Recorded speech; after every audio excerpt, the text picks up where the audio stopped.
This is Hannibal here from thehannibaltv.com. A big interview today, one of the biggest promoters in the history of Ireland, for whatever that's worth, Simon Rochford, or Rockford. Sorry, I'm an idiot as far as pronouncing your name. Rockford, from Rochford. Irish Whip, Yeah. Rochford, yeah, from Irish Whip Wrestling. And he's had dealings with TNA. He's had dealings with Sheamus, Drew McIntyre, lots of people that we're going to talk about today. You can ignore my pronunciation issues. I'll blame it on the concussions. How are you doing today, sir? Great to tell you the truth. I am enjoying a nice summer's day in Ireland, so it's very unusual for us to get nice hot weather. So I was out enjoying that today.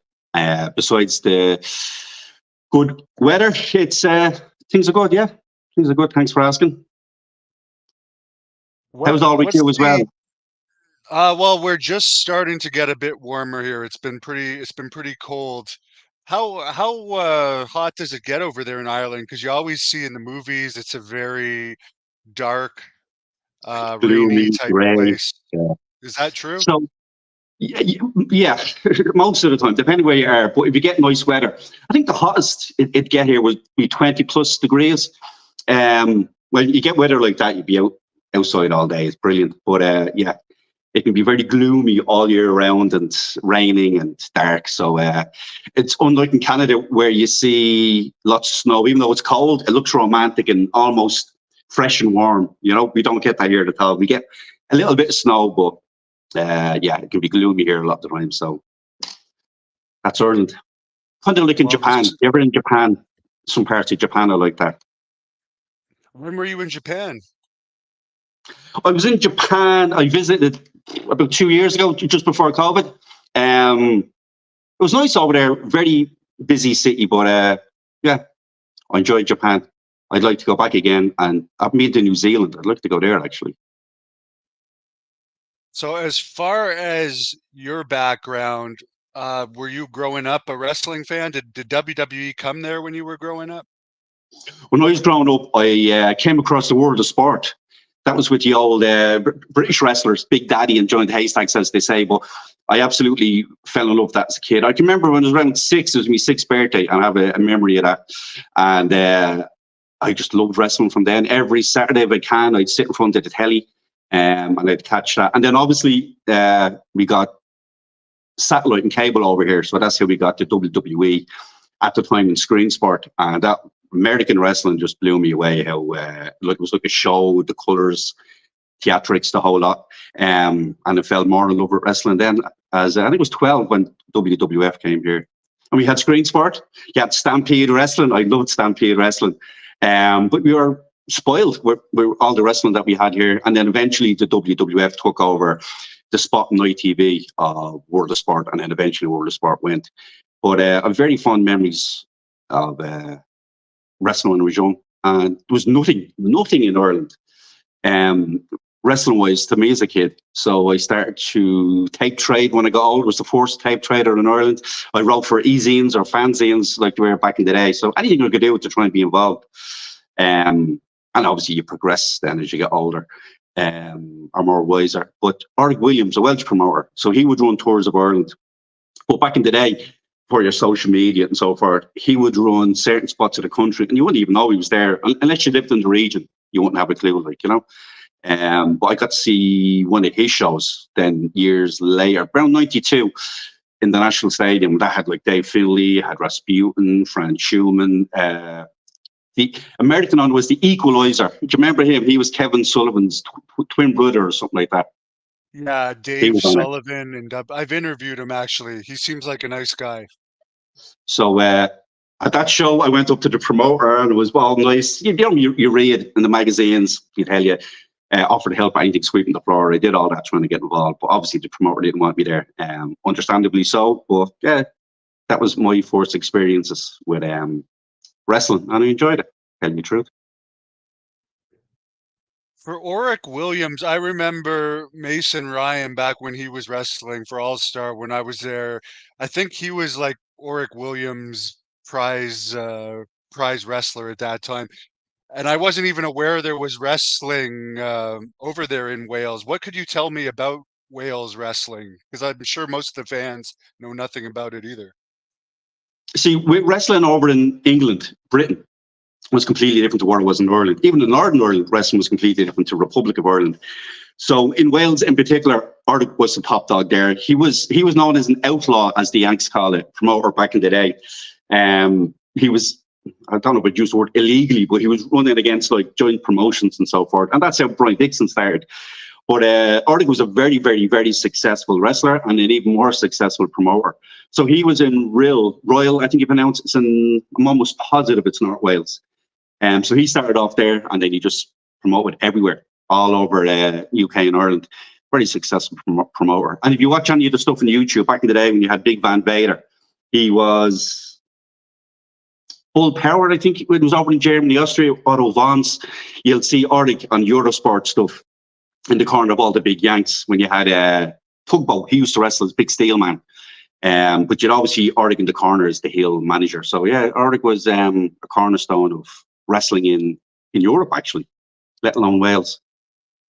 Yeah, because they had him, and then there was the Germany guy, Otto Wants for Vance or something like that as well. And there's not Yeah. much going on in Germany now, is there, as far as Germany, no. So back non-WWEs? in the day, Germany and Austria, particularly Germany, was like England. You had so many promotions, actual professional wrestlers.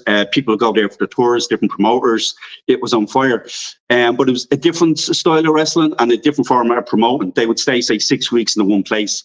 I worked in Vienna, Austria for, there about 6 months. Otto Vance came and he had a partner, Peter Williams. So Otto Vance was Austrian, Peter Williams was German, I think. And I used to love that. It was 6 nights a week for all that time. And you had Finlay, you had Robbie Brookside, Tony St. Clair, Hannibal Grizzly was PNU's, Frank Schumann, Icky Eckenstein. You had all these guys that would come in, and I was brilliant. It was a round system. So he would do 6 weeks all around the place, but then obviously things went down for him. Ulrich stopped running, and then you had a lot of independent promotions come in, and it just went downhill. I know you had various pop-ups here and there, and you still have a lot of independents there.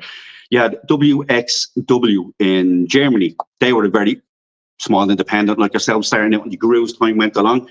And they became very successful. So they're probably the most successful promotion in Germany now. And that is where Gunther is to pronounce his name. He started out as Big Van Walter. And oh my God, back in the day, he looked terrible. He had like a pink, purple kind of onesie. And I remember the guy trying to get me to book him was like, no, I don't want them.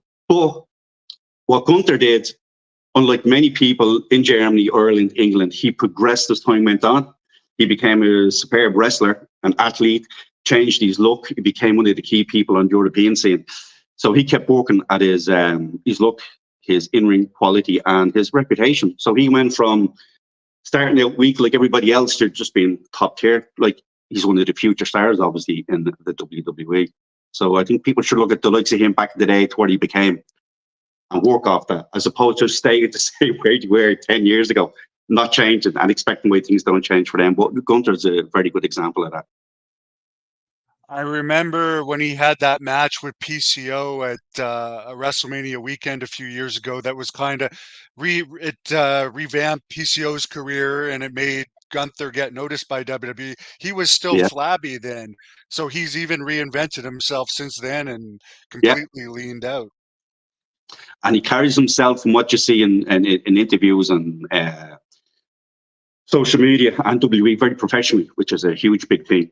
Just to go to PCO, PCO reinvented himself as well, but that kind of the monster gimmick. That was a great character he came up with himself. Like, I was actually surprised he never made it to, not that they didn't make it, but the AEW WWE present day, or going back a few years ago, because he really put the effort into changing his character. Like, and you could believe him as a monster. Like, I thought it was a great gimmick he came up with, on top of being an excellent tough guy and wrestler. Like, I had him here for the You tour. I thought PCO was a top shelf guy. Like, he's tough, but he doesn't act tough.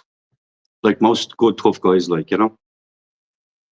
Yeah, he is tough, not only in the ring, but I mean, he was a bouncer for that whole time between WWE and his current run. And in Montreal, you're dealing with problems. But I think for WWE, Shawn Michaels has always had a good position there. I think that type of heat is what prevented him from going back there. AEW, from what I understand, he had an opportunity to join when it first opened, but he didn't want to wait, so he went to Ring of Honor, which That he was a probably mistake, should I have think. waited. Yeah. So he's probably missed the boat on that, but still, he'd make a good coach or a good producer, Oh like, you yeah. know. So he has Well, the and all opportunity there. these, yeah, and they have a lot of real nobodies in their ROH version, and a lot of like smaller wrestlers that kind of all blend together. I still think he could be something in AEW, but I'm not the booker. As a wrestler, like, Yeah, maybe like one run, maybe one last run as a wrestler there while he can still move around decent. he could, but the history of AEW, the big guys that go in, like your Moiro and so forth, they haven't exactly been used as the way they should have. It's like a flip on the old school wrestling where you had the big guys and the small guys, but now it's the opposite way around. The small guys beat big guys quite easily, and it's kind of reversal of story. So, unfortunately, you wouldn't know what way his run would go there if he was to have one, like, you know. Yeah, my only thing I feel bad for him on is he takes all these crazy bumps in TNA, and there's so few people that watch TNA these days. If you follow it, like what they actually do for ratings and stuff. So I hope he doesn't end up with serious health problems as he gets older, due to all these insane bumps that he's taken. Well, at the age he's at now, I suppose he probably won't notice for a few more years when it starts coming through. Like, so he probably has those injuries, but you just haven't broke through on the surface yet, unfortunately. When he was here, I thought it was great. I hadn't had the best working relationships with French Canadians. Canadians, brilliant. I've had a ton of Canadians in Irish Whip over the years. But French Canadians can be a bit more work with them. But PCO was great. I know one or two promoters in England who'd used him said he was hard work or he's whatever. But he came in here, we agreed to payday. I asked him what I asked him to do, which is put my own guys over and make them look good. That's exactly what he did. And you can't fault that. If he was back around, they're still running, I'd use him in a heartbeat, like, you know. As far as the other French Canadians, anyone we know? Yes. Let me see. Where do we start? French Canadians. I remember one time with Sheamus, there was a guy on holidays in Ireland called the Green Phantom. And he was with a group in Montreal, I'm almost sure it was, IWS. And he wore a mask and camouflage gear. So he was in Ireland, and I booked him for 2 or 3 shows. He came in, he worked with Sheamus. Now, big guy, but just, I didn't like his attitude. Like, he was there with his pal. I used his pal as the MC. Yeah, just, he was hard. And he used to stay for 3 shows. And he left. I put him up in my house that night. And he left. The next morning, he was gone, little handwritten note. Oh, we've decided to go elsewhere in Ireland with the Cliffs of Moher or wherever it was. And on the computer screen, they'd watch porn. And I was just like, is that a rib? Like, I did fucking dickhead, like, you know? That was a bad experience, you know? Then you had the likes of Rennie Dupree. And Rennie Dupree came in, looks fantastic. Had problems with him at first. Just, to me, what's to most people, the typical French Canadian way, very laid back and do whatever, like, and it's around the hard work at first, but once we got around it, he was grand. Like, I asked him I think it was 15 minutes in a match. I had 2 shots in the one day in the one building, and he came in and he's very going around the place, and he had like 8 minutes or something like that. And I remember saying to him, how about I give you that same percentage of your wages as opposed to your full wage? You know, I'm sure he thought it was an asshole and whatnot. But then that changed. And as a rib, I would book him in half-hour matches on stuff that wasn't taped. And in fairness to him, he'd go and do them, you know, but I have to actually stop doing that in the end because I thought it was ripping him, but in fact, he was kind of turning the rib around to me. But on one of your, I listened to one of your recent broadcasts there on your channel, and you had said you knew Rene around that time when he was in England and he was going through a depression. That made sense listening to that. Yeah, he was. I will say that I knew him back then, obviously, and now, and he was definitely. I mean, he had just been released from WWE, and he, like all of us, go through issues from time to time. I think he was going through some issues in those days. Now, at the same time, when he was here, there was a sponsor. I think it was, you called him a sponsor of his from America.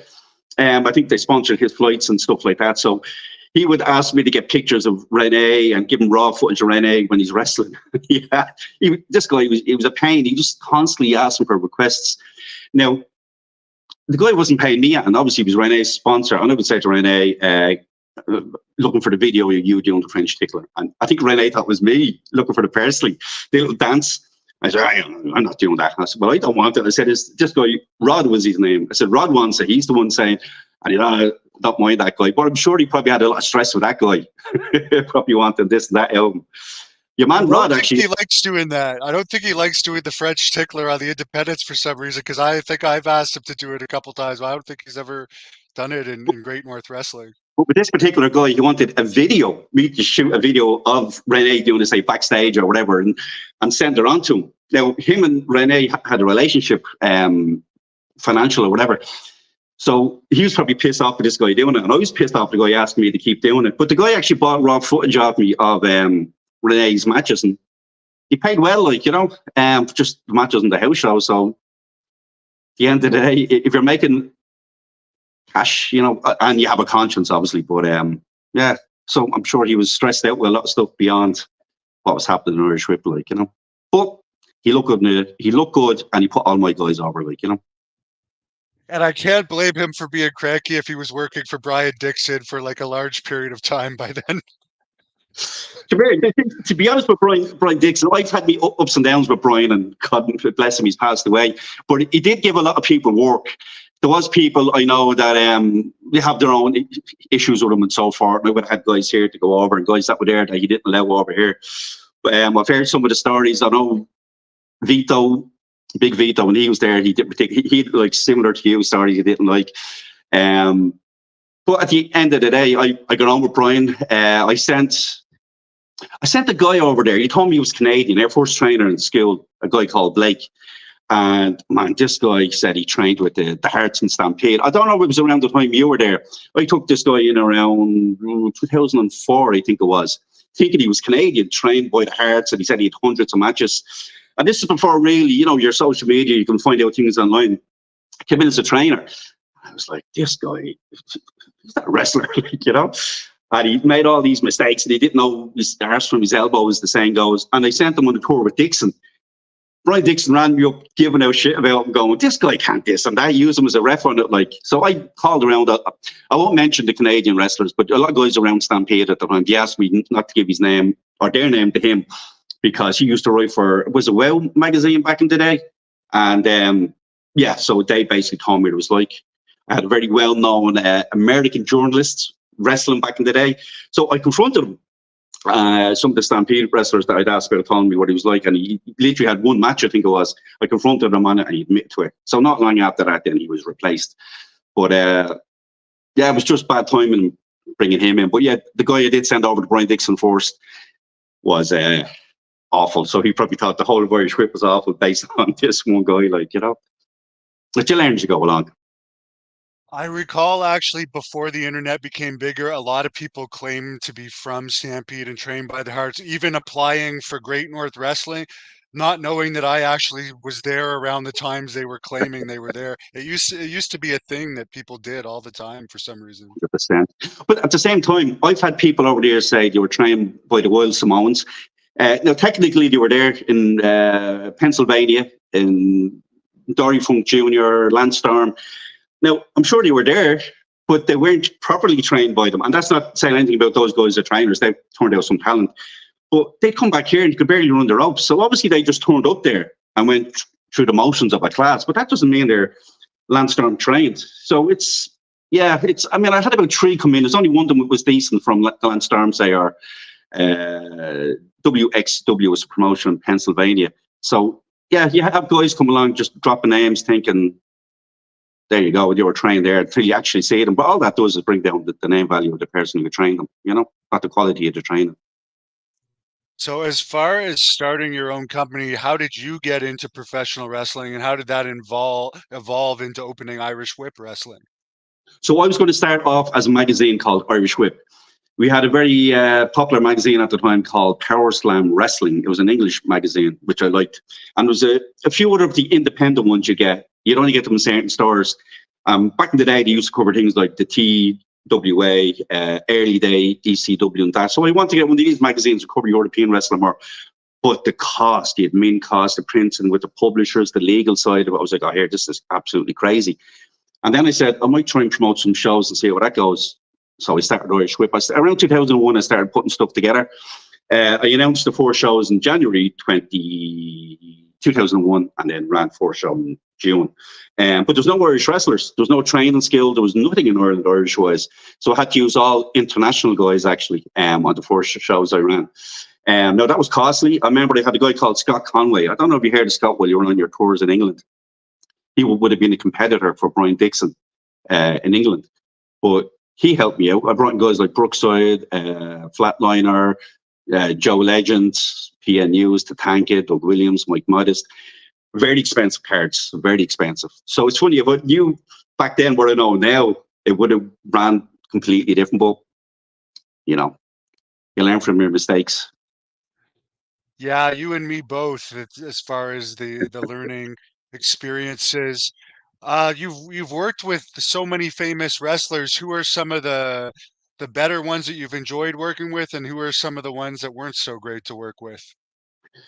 Right. So I base somebody when they come in is that they'll do what I'll ask, which is, can you put my local guys over? Can you take his finisher? Can you make him look good?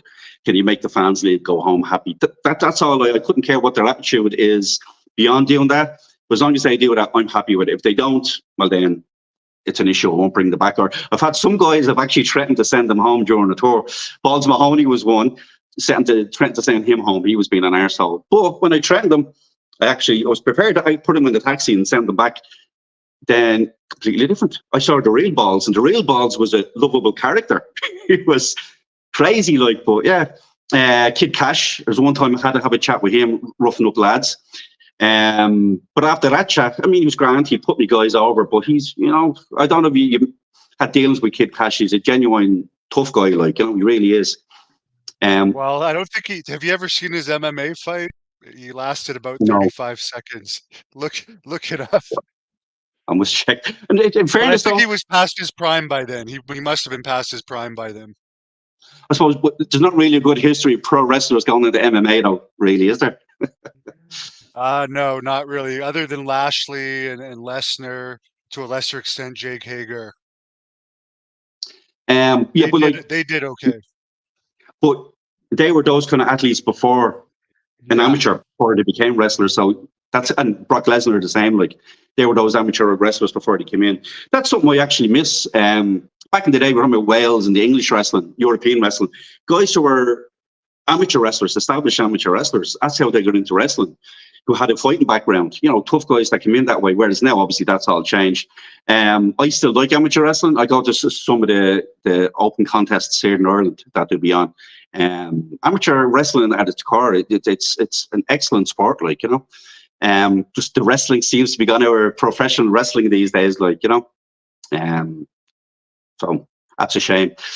Who would I say? Actually, Jake the Snake. Here's one with Jake the Snake. Jake has turned his life around. You listen to these podcasts and stuff he does. Brilliant.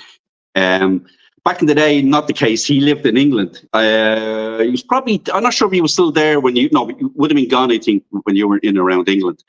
So he came in first. I think Andre Baker, who had Hammerlock, I think he brought him in first and paid for his visa. And then with Scott Conway and Brian Dixon, we worked for all these guys. That time, he was still, you know, had these demons, as they say, alcohol and so forth. And he had a reputation of no showing events, taking a deposit, no showing. So I used Scott Conway on my shows in 2002 when I started going forward as a guy who would make sure Jake came along. And Jake had a habit of taking 2 bookings on the one day.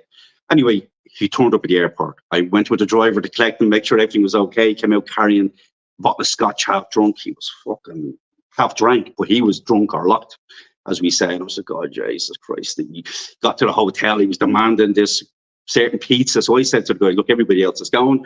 You stay with him, look after him. We got back to the hotel that night and pizza was still there, everything he wanted, like, you know. And he was what he was at the end of the night. I paid him his Polaroid money, didn't even check it. Anyway, backtrack a little bit. So he's on the show. I see the state he's in. And I was like, I can't put him in the main event. So I said I'd put him on prior to intermission. That way I can get him out of the building. He's gone. He had the snake. The guy who owned the snake, obviously, it's his snake, like, you know, he didn't want any harm coming to it. And he gave strict instructions. Don't be tapping on the head. Don't do this. Don't do that. Jake, acting the bollocks drunk. Nobody tells me what to do. He goes out to have his match. Intoxicated, drunk. We had Flatliner. There's a guy in England back in the day called Flatliner. He was like a cheap version of the Road Warrior. Do you know Flatliner? I know him. He's a nice guy, yeah. Yeah, and he's hilarious as well. Like, if you're around him, he's a really funny guy. So he went out and he's stomping out to the ring. Jake gets in. The guy who owns the snake, we'd agreed that the snake goes back, and then at the end of the match comes out. That way the snake's not in the bag anymore, and, you know, you're looking after the snake. Jake forgets, throws a tantrum, jumps out of the ring, and goes backstage. And in fairness to Flatliner, he got onto the crowd, cutting the promo, distracting them, while I went back to get the snake, to send the snake back out. Just a nightmare. He fell on the ground. He couldn't get up. Flatliner did a great job that night with him. But we had the match. After the match, then I had him do the Polaroids. He was getting right with the kids, and he was giving out in course. And I was just like, oh, Jason. Had to cut the line off halfway through. Make good money out of it. Like, you know, what I used to do with the guys was, the likes of him, big names like that, I'd split it in half. I'd take half, and they'd take half. I'd provide the film. I'd provide the camera. So to me, all those people going away out of the queue, I was just like, that's money walking away. But he was an absolute nightmare to deal with. And for me as a kid growing up, seeing Jake the Snake and watching him, thinking, oh yeah, you know, just two guys I've met who was very disappointed. And one was Finlay and one was Jake the Snake. But look, anyone who's ever had an issue with alcohol or was an addict in any way, I've had a family member who was like that.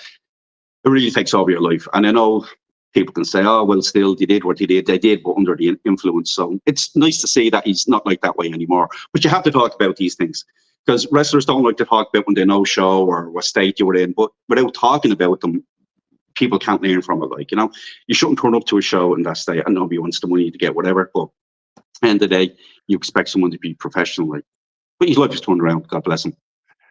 I know around that time he killed two of the towns here, working for another promoter and showing up in those states, and they actually had like good crowds, but because he was so screwed up and people had taken their kids and stuff, it took years for those towns to come back.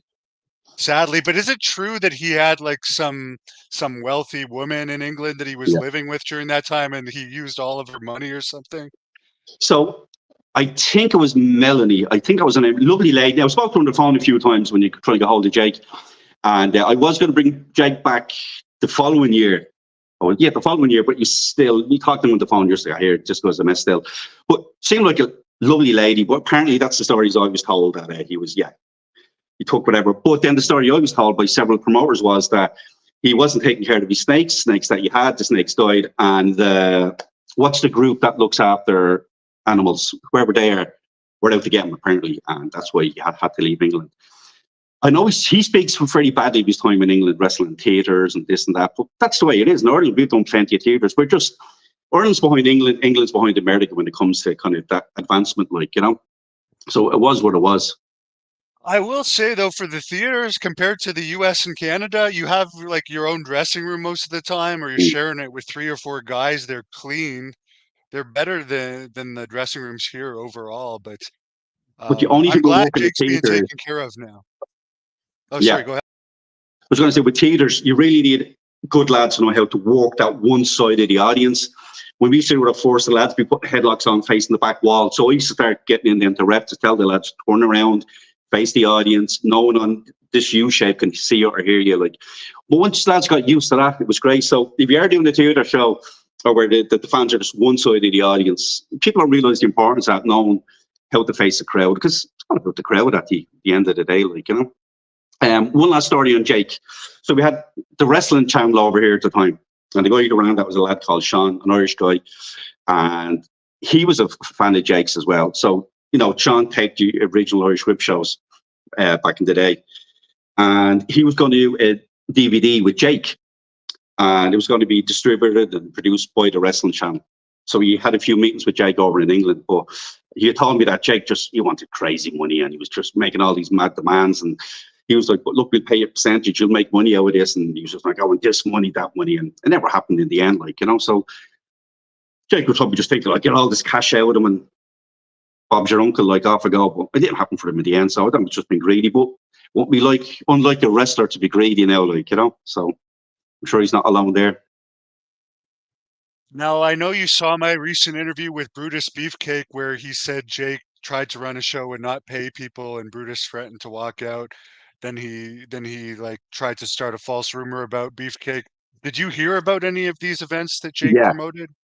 So at the time, Jake had gotten a sponsor, somebody to fund these shows and best. He built a big 20-foot ring that went to waste, basically. It actually ended up in Northern Ireland, I think. But that ring was built specifically for him and his training skill in those shows. It was too big a ring to be transferred around England and the venues. He brought in Honky Tonk, the Bushwhackers, Greg Valentine, Brutus Beefcake. And I remember I was actually thinking myself at the time of buying one of those shows off in the Portland in Ireland. But the promoter over there said to me, no, do not do that. Like, you'll just have problems. So apparently some places got good houses, some got bad houses. And Jake was withholding pay on the lads, on the American talent. He wasn't giving them what he promised.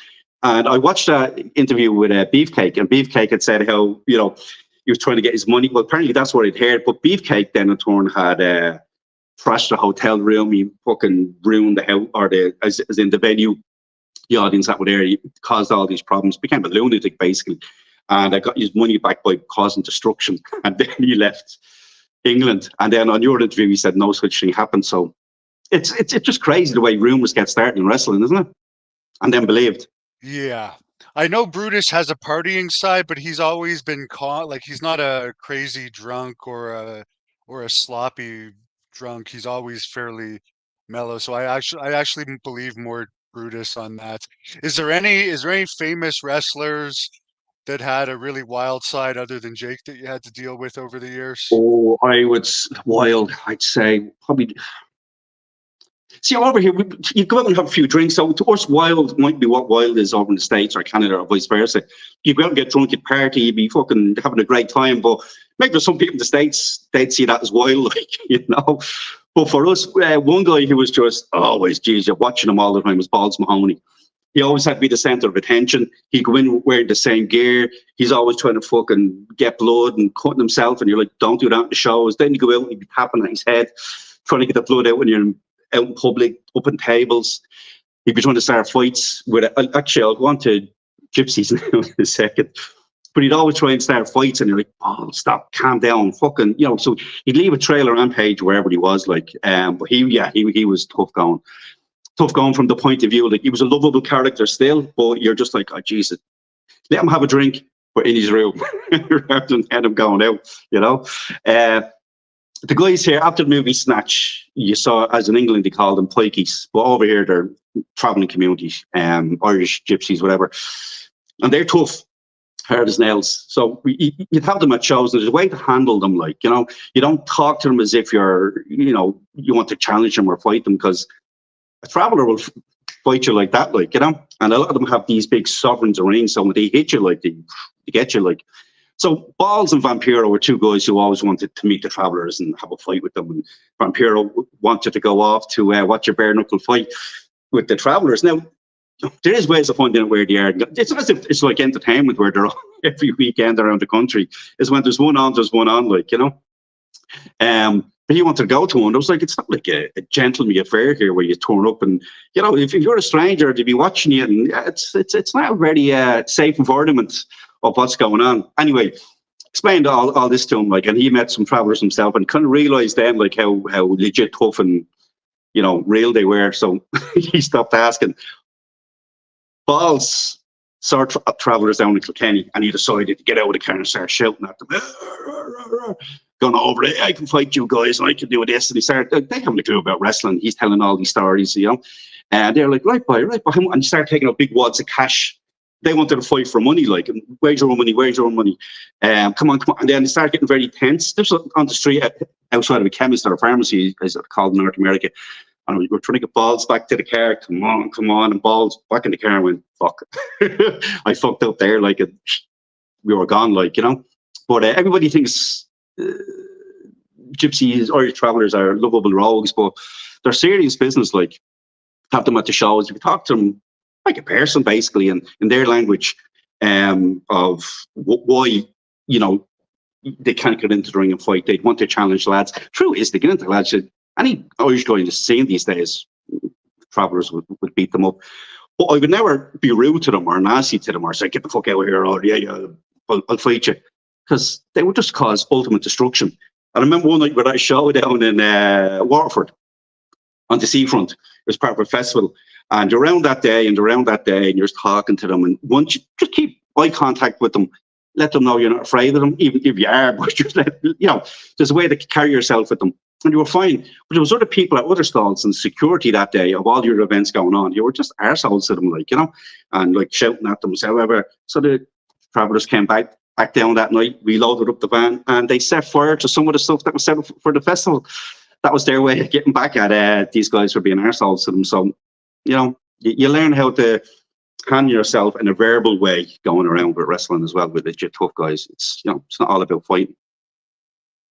Yeah, I remember meeting gypsies when I was in England, and I didn't realize they were real because I'd only seen them in movies and stuff. I thought they were just made up movie characters. And luckily, I'm a friendly enough guy. I didn't have any issues, other than the one story I told where there was a gypsy drinking pregnant, and another woman wanted to, who was also a gypsy, wanted to fight her because she's drinking while she's pregnant. And it's like, how is that be any more helpful to the baby?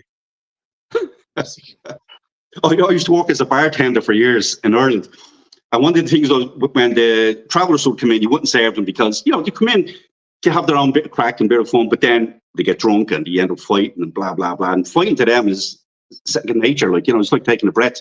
Or they take bets around the bar and then you'd go up to people at the bar going, come on, give me your money for it. And they're like, no. And you threaten the people at the bar. Anyway, I've seen so many fights in the bars and then you'd stop letting them in. A lot of bars won't let them in because they fight, like, you know. And I remember one time at the bar in the airport, we were coming back from, it was Germany, and there was travellers there in the airport in the bar. And I remember saying to the lads, this is going to turn nasty. Within 20 minutes, erupts and they're all killing each other in the bar. And obviously you have all these tourists not knowing what's going on with these gypsy boxing the head off each other. And they fight like they, you know, I'd be very reluctant to go anywhere near an angry traveller because when they hit to break a jaw or to break a nose, like, you know, they don't just give you a love tap as such, like, they're serious business, like, you know. 100%. As far as Raven, how was he? Because you sent the poster of, unfortunately, my English stay got cut short, but I was supposed to be on an event with Doug Basham, Balls Mahoney, and Raven was on the, oh no, maybe Raven, maybe I imagined Raven. It was originally Raven. It was originally Raven, and then Raven did some horror movie in Australia. He had to pull out. He gave me plenty of notice, so I was able to put Balls Mahoney in his place. That was a tour, actually. I had you booked for, it was a 2-week tour around Ireland. And in fairness to you, you gave me notice, but it was after I did the poster. So when I'm doing a big tour, if I get all the posters done together, it's cheaper, you know. So I'd probably get the equivalent of 4 or 5 shows worth of leaflets and posters for free, getting them in bulk, like. So what I would have had that problem a bit, not with Brian Dixon, but there'd be guys who went to work for Brian that would leave early. Or they might, like you were there was 6 weeks and you decided you were going home. So I've had that happen a couple of times. So I had some guys advertised that didn't stay with Brian, or Brian wouldn't let them over here. And they can clearly see Brian Dixon's point of view. If I'm only using them for a weekend or he's using them for a whole 3 months, you know, Brian used to try and get money out of me, booking fee as such, which I didn't pay. And I can't fault the guy from that, you know. So that's how I didn't end up not using some guys who were supposed to be on shows that were advertised. Yeah, I remember because I was considering flying from Canada, but it was just going to be too expensive directly. But if you ever do another one, I'll be happy to come. But I know you've moved on from wrestling now. Just to go back to Raven. So Raven came in the first time. I was actually going to book CM Punk. So there was a guy in England. He would bring in a lot of the guys that would have been at that time on the wrestling channel. Ring of Honor was on. So your indie guys back then, Samoa Joe, there's some Japanese on the telly, and CM Punk and that. So I wanted to book CM Punk to bring over. This was when I was starting to push Sheamus and getting some of the names in to put Sheamus over. So this guy said, don't use CM Punk. He's a bit of a prima donna. He'll cause you issues. He's hard work, so far. So we're grand. So in his word, I took Raven. So I brought Raven in. This was down in Rochford. Oh my God, talk about prima donnas and problems. That's what Raven was. So I couldn't wait to get rid of that guy. But prior to that, my dad had died at the start of the tour. So this was a week-long tour.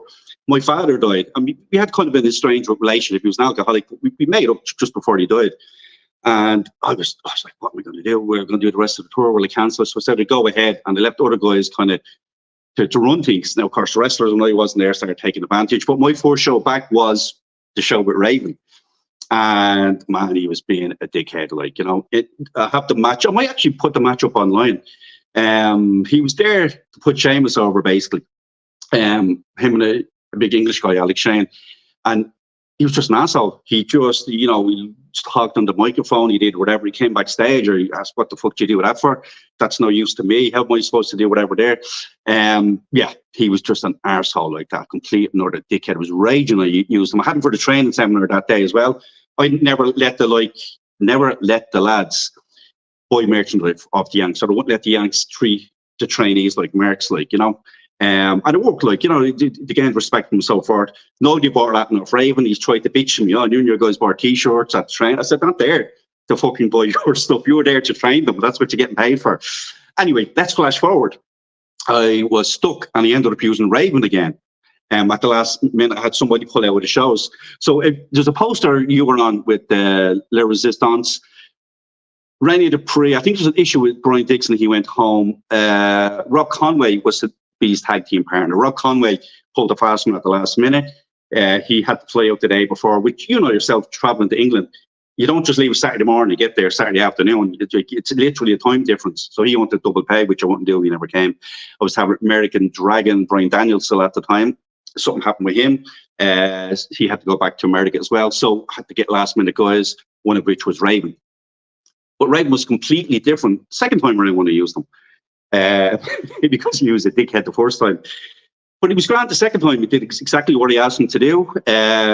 No problems on the second time around. So you have to stand up to wrestlers. And I think that's why you have heat with so many wrestlers, because they think because they're big or they're tough or whatever, you have to tell them what it's a business at the end of the day. They do what you want, fair enough, but you won't fuck with them. You can leave a wrestler standing around. You cannot pay him. You can give him less. You can report him to the government. So the problem is, the way you can get back at them, the way they try to fuck you over. But I don't do that. I would train them with that, but I've never gone ahead and done it. So, look, I'm probably preaching to the choir here, but you have to stand up for yourself at the end of the day, Oh yeah, because wrestlers will walk all over you, 100%. There's far more worker. Well, maybe not the new breed, because a lot of them are just pure marks, but the old school guys are workers. I didn't like Finlay during any of my tryouts, and I mentioned that you didn't really like him either. But here's a fan asking your thoughts on Finlay. So Finlay as a wrestler, back in the day, World of Sport, man, I loved the guy. I thought I couldn't wait to see him. Great, a great bad guy. I loved his matches. All positive. I met him in Austria. Like I said, I lived there for a long time. Well, not a long time, 6 months. And I met him there. Obviously, he was a heel, a bad guy character. I went up to say hello. He told me to get lost. He was really rude to me. Well, look, I put that down to the character was playing. And over there, I was still seen as legit. As in real. When I say real, as in like football or boxing or MMA, the fans over there really believed in paying fines and everything. So I just put it down to that's what it was. And the other guys I'd speak to there, like Robbie Brooks, were all sound. Afterwards, obviously, but then again, he was a face, he was a good guy.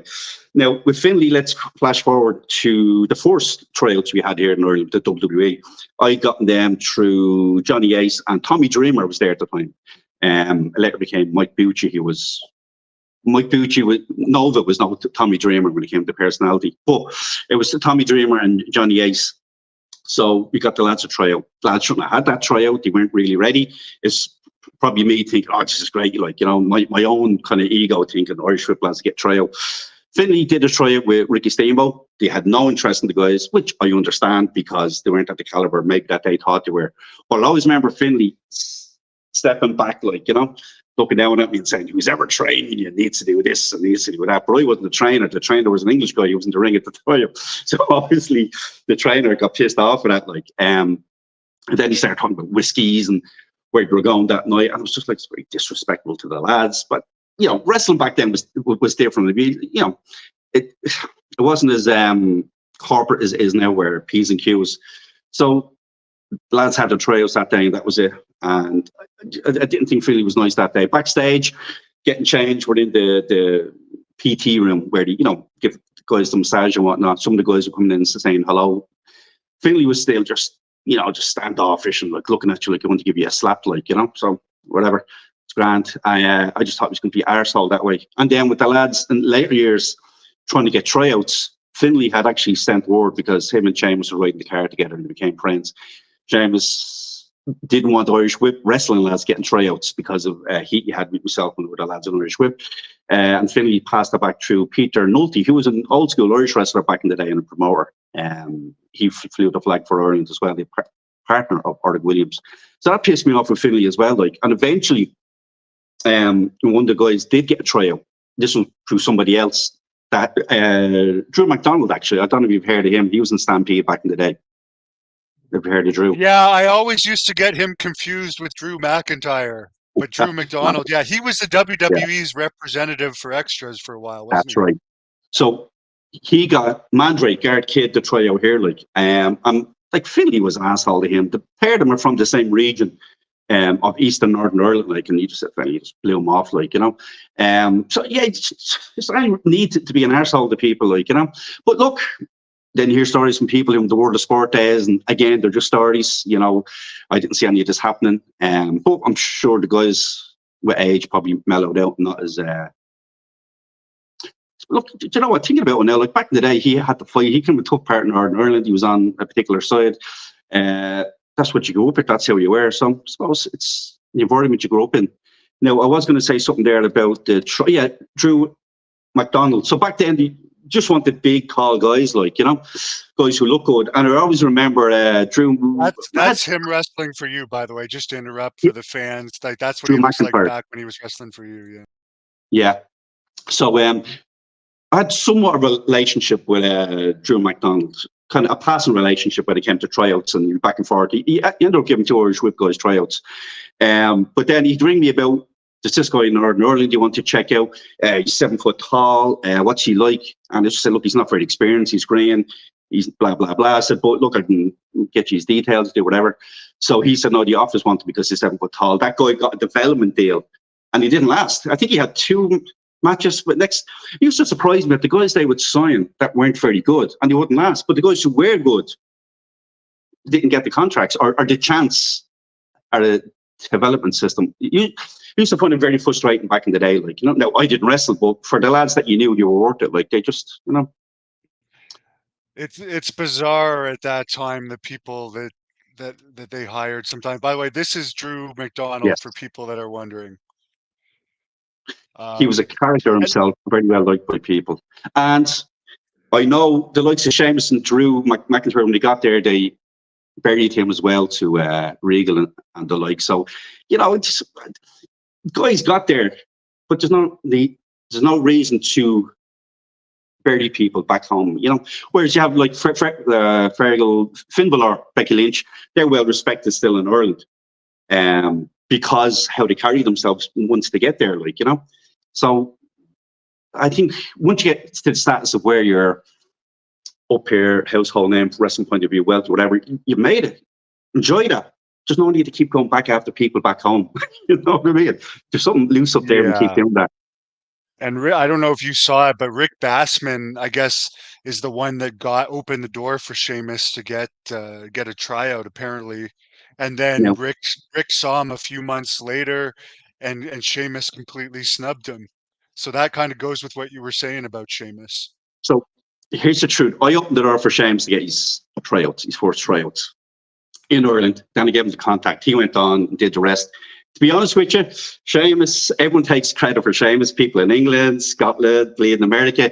But what Sheamus did do was he ring around everybody trying to, get in here, do this, and he bear the other people to get in with them. So I'd say what he did was he rang Rick Bassman, asked him for his help. Rick probably thought he was helping him for the first time, like other guys did in England, and that's where that comes from. Look, I don't want to bury Sheamus here. He's not here. He can't defend himself. That's not fair. Like, the guy has done extremely well in his career. God bless him. Like, you know, but Sheamus is two-faced. If he was to be his real character on WWE, like, I think he'd have a great last run as a heel.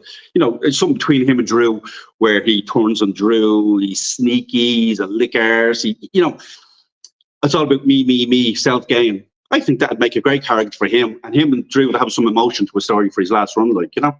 I'm going off topic here, like, but yeah, Sheamus is all about me. I had a brand, I had a promotion to push and to build and get over.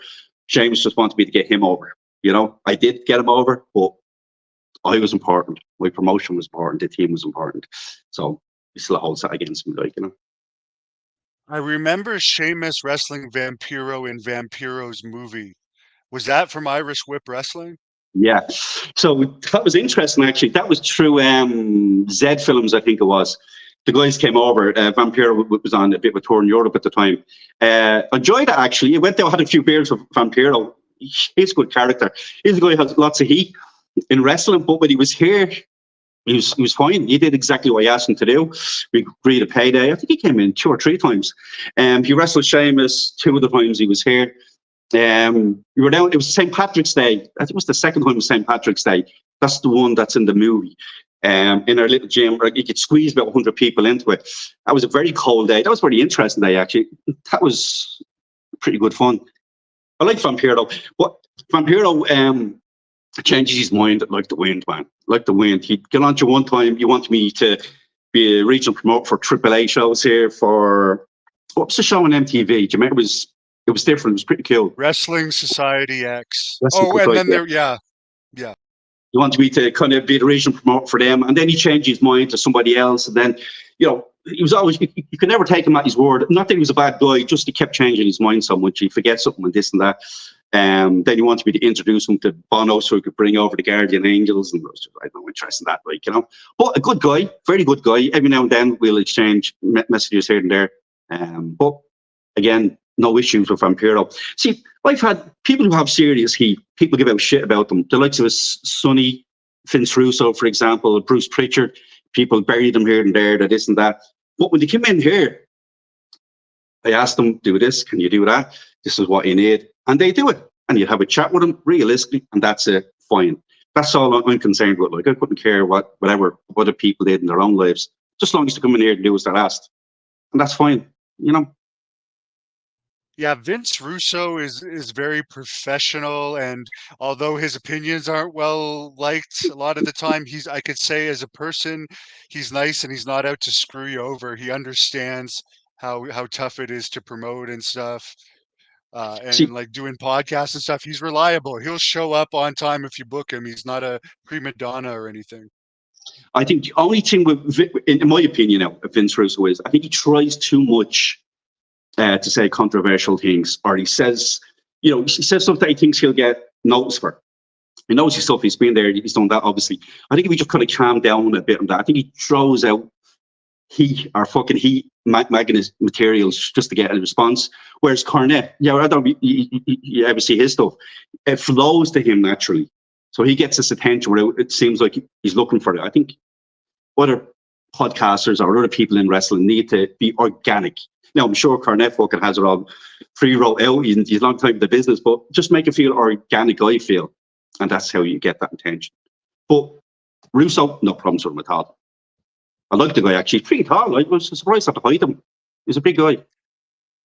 You mentioned Sonny. Do you have any stories about Sonny coming there, good or bad? Oh, Sonny. Talk about workers, complete worker. Very poor house. It was a very bad attendance for her, like, and it was well advertised. But this was when people were starting to dislike her and this and that. Sonny, if you didn't control her, would fucking walk all over you and she'd bleed, you know. But she got ratty with me over a couple of bits. I got ratty back with her, and that was fine. Went out that day with her, showed her a few bits. She was trying to get me to buy this or get her a tattoo. You know, I'm barking up the wrong tree there. Like, you know, I won't be doing that. Go off and find some fanboys that'll do that. But she was fine. We had a chat. We got on. Did exactly what I wanted to do with the show. She had had her own voices as such, but it didn't interfere with anything. That's her business. I do remember there was some weird guy turned up at the show, and he was just like staring at her, like as if like he was hypnotizing her to come towards him. It's kind of uncomfortable and very noticeable. And if she went to the toilet or she went out to the bar, say, to get a glass of water, or whatever during intermission, he'd follow her. We'd have to keep an eye on him, like crazy wrestling fans out there. Anyway, I thought it was funny how she would walk guys at the bar and she'd get free drinks out of them, and then she'd get us drinks through them. You know what I mean? And then with the guy go to the toilet, and she'd go back, whatever, like, you know. You'd learn a few bits here and there, but you could tell where she had her issues. And it's like a lot of people, like wrestling in general, attracts a lot of people with trauma, I should say, bad childhoods, single parent homes, maybe just with death in the family, and addiction. I mean, self included, like I was an alcoholic. It attracts those kind of people. And like wrestling, it's just like comic books, really, isn't it? Or video games. It's that instant gratification where you see someone who's powerful and something you can control. Like you're in control reading your comic book or playing your video game. Like, you know, if you get into wrestling, you know, you control your character. Whereas with MMA and boxing, it's not. It's a legit sport. It's, you know, you can't go in there and say, I'm doing this, and that. Like, so again, I think wrestling attracts those kind of people, and then you get into it and you realize when you deal with people like myself or whoever else who look at it professionally, then you take it so personally. You know, this is not what I was expecting, and they don't evolve as a person, like, you know, or mature, I should say. But you do all podcasting. Do I dare ask if you're one of Sonny's conquests? No. I'm a very faithful man. A very faithful man. Oh, are you married? I was married, but I'm with a long-time partner now, the last 10 years, and yeah. But no, I'm not one of our conquests. Yeah, so she was up now here working for me. She was sober, surprisingly. She was which? Sober. She she was going through a period where she had stopped drinking around 2008. And how was she when she was with you? She was fine. She was demanding, as you mentioned. She was demanding, but she was sober, so she wasn't dealing with personal issues. And she was friends with Brutus. Brutus was on that same tour, so she seemed happy that tour. Yeah. Look, people in wrestling, if they can work it, they'll work it, get this. So, like, you probably had it as a promoter. The wrestlers come in and you try to get you to put the belt on them. Or you put the belt on me, name recognition, I'll bring you here, bring you there. But they're just doing that, so you'll bring them back. And you can put the price up of their booking fee when you bring them back, so you have to bring them back, like, you know. They're always trying to work it, wrestlers. Last thing on Sonny, we'll ask this fan question. What are your thoughts on what happened with her? Sadly, she could be in jail for, like, I think up to 25 years. The sad part is she didn't help herself with her drinking. And I know, for, like I said, my dad was an alcoholic, so I know it's easier said than done. If she had had that help or helped herself, whoever, it would have made a big difference. So it's sad that her life went down that way. And it's also sad that she didn't learn from having so many DUIs where a man lost his life. You know, there has to be consequence to your actions, and her actions is now she's in jail. And again, I mean, if you look at her, she had a career, what she looked like in the day and so forth. I genuinely hope she can work things out for herself in prison, like, you know, because she worked for you. You can tell, but once you get to know her and talk to her properly, she's a good person. And deep down, but that's when you see through the blanket of what the drink and the alcohol and the supercilious character. Like most people, alcoholics, there's a good person there that can't get out, hence the addiction, you know. The one thing with the ex-WWE people, at least they have the opportunity to get free rehab. So if they don't make use of it, I have less sympathy for them for a normal person who can't afford rehab. I know that's a great service that they give. It must be a tax break. It must be some write-off that you can do that, because there's other group issues that you could do to help ex-wrestlers, you know, that they don't do. But it's great to have that service there. And like you said, nail on the head, if people don't use that facility, then it's on them. It's not on the WWE. They're offering it to them, like, you know. Yeah, I mean, I was always insulted by how much Billy Graham, he's a true icon of wrestling, and he was never like you could say he was addicted to steroids, but he didn't ever have alcohol or drug issues, although he took speed and pain medication over the years. But he never went to rehab, but they didn't help pay for his medical issues ever, which he was poor and it really could have helped. So it's too bad that they will help drug users, but not necessarily people like Billy Graham's hips were shot, and he could never actually afford to ever get the hip operation, and that was wrestling related. See, that's the thing. Maybe it's not a tax write-off for them. If they could claim, I assume now, just my thoughts, maybe they can't claim it back as a tax write-off. That's why they don't help that way. Now, personally, I feel they should, but they don't do it that way. Like, they'll pay for it, as you said, the rehab. Like in Ireland, if someone is an ex-heroin addict, they'll send them off to pay for this and pay for that and whatever. People who have cancer often have to go through their own journey and pay their own bills. So that's not right either. Like, but again, it comes down to finances and how policies and procedures are put together from a legal point of view. So I'm sure in WWE, it's possibly something like that. But like with Billy Graham, they should, for people who, they would have made a lot of money off Billy Graham back in the day. So the least you could do was pay for medical bills, Now, you had some contact with WWE because they ended up buying your Irish whip wrestling footage, I believe. Could you explain that? That's still up in the air. That's a mess. So they well, on and off over the years, they've licensed some footage from me for various bits and pieces. Grant, I would do that. During COVID, they wanted stuff for Drew McIntyre. I had said no, because during COVID, that's when I stopped running shows and I started to, realize there's a world beyond wrestling again. Like, so I just said, no, lads, I'm not interested. Thanks for the offer, but I'm not interested. They got back saying, Drew really wants it. So far, so on. What can we do? And I said, well, look, if you want to buy the whole lot off me, I said, I explained what you had. I said, you can buy everything off me and whatnot. And they said, right, grand. And they brought in the various people from the different departments. We had Zoom calls, meetings, the whole lot. That's grand. Sent everything over, every last bit of stuff. Grand will get the paperwork together. I was given a preliminary offer, which I asked for a little bit more. But that wasn't the actual offer. You're just testing the waters, like, So that was grand. But nothing was happening. And then they started using the footage without paying me or having a license agreement. So if you remember when you had the Fast Lane shows, the first show you had with Peacock. So they used the footage on that and you put a nice little story thing together, that's fine. But just pay me at the end of the day. I don't get all excited. Like back when they started out first, you'd get excited seeing, your product or whatever mentioned in the magazine or in telly, but it gets to a stage where just give me the money, like, they didn't do that. So I got on to them, we complained a whole lot. Like, long story short, they paid me for most of it. And he said, right, I offered a retainer, X amount of money. You can use whatever you want until the sale goes through formally. No, we'll pay as it goes along. Then they got on to me again with a piece they wanted to use. Sheamus taking a dig at Irish Whip. It's just like, come on, give up, man. You're a multi-millionaire. You've been there, you've done that, you help out 6 children, you're your hero, like, but just get over it, like, go out and pay for therapy or whatever, like. So I said, no, I won't do that. And then they offered me above what the license fee was, and I still said no, grand.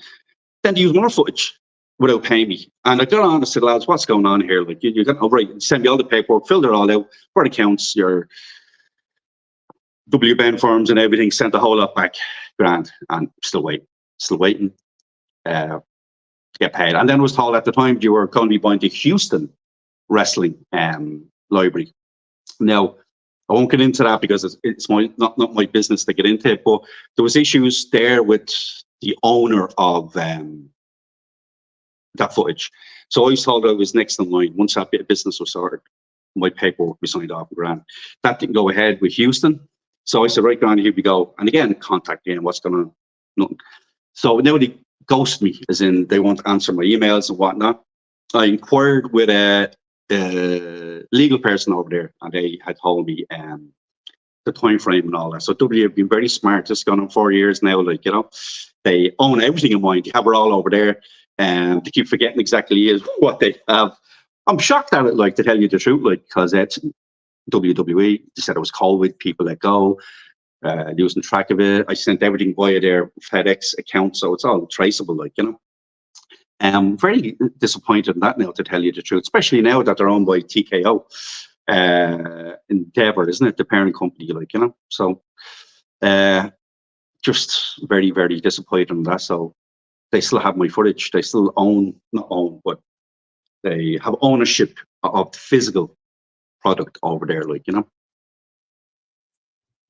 You mentioned Finn Balor, not Becky Lynch. Her name is slipping me. Who's the woman from? Is it Becky? It is Becky Lynch and Sheamus. They're the three Ireland WWE Yeah, wrestlers, right?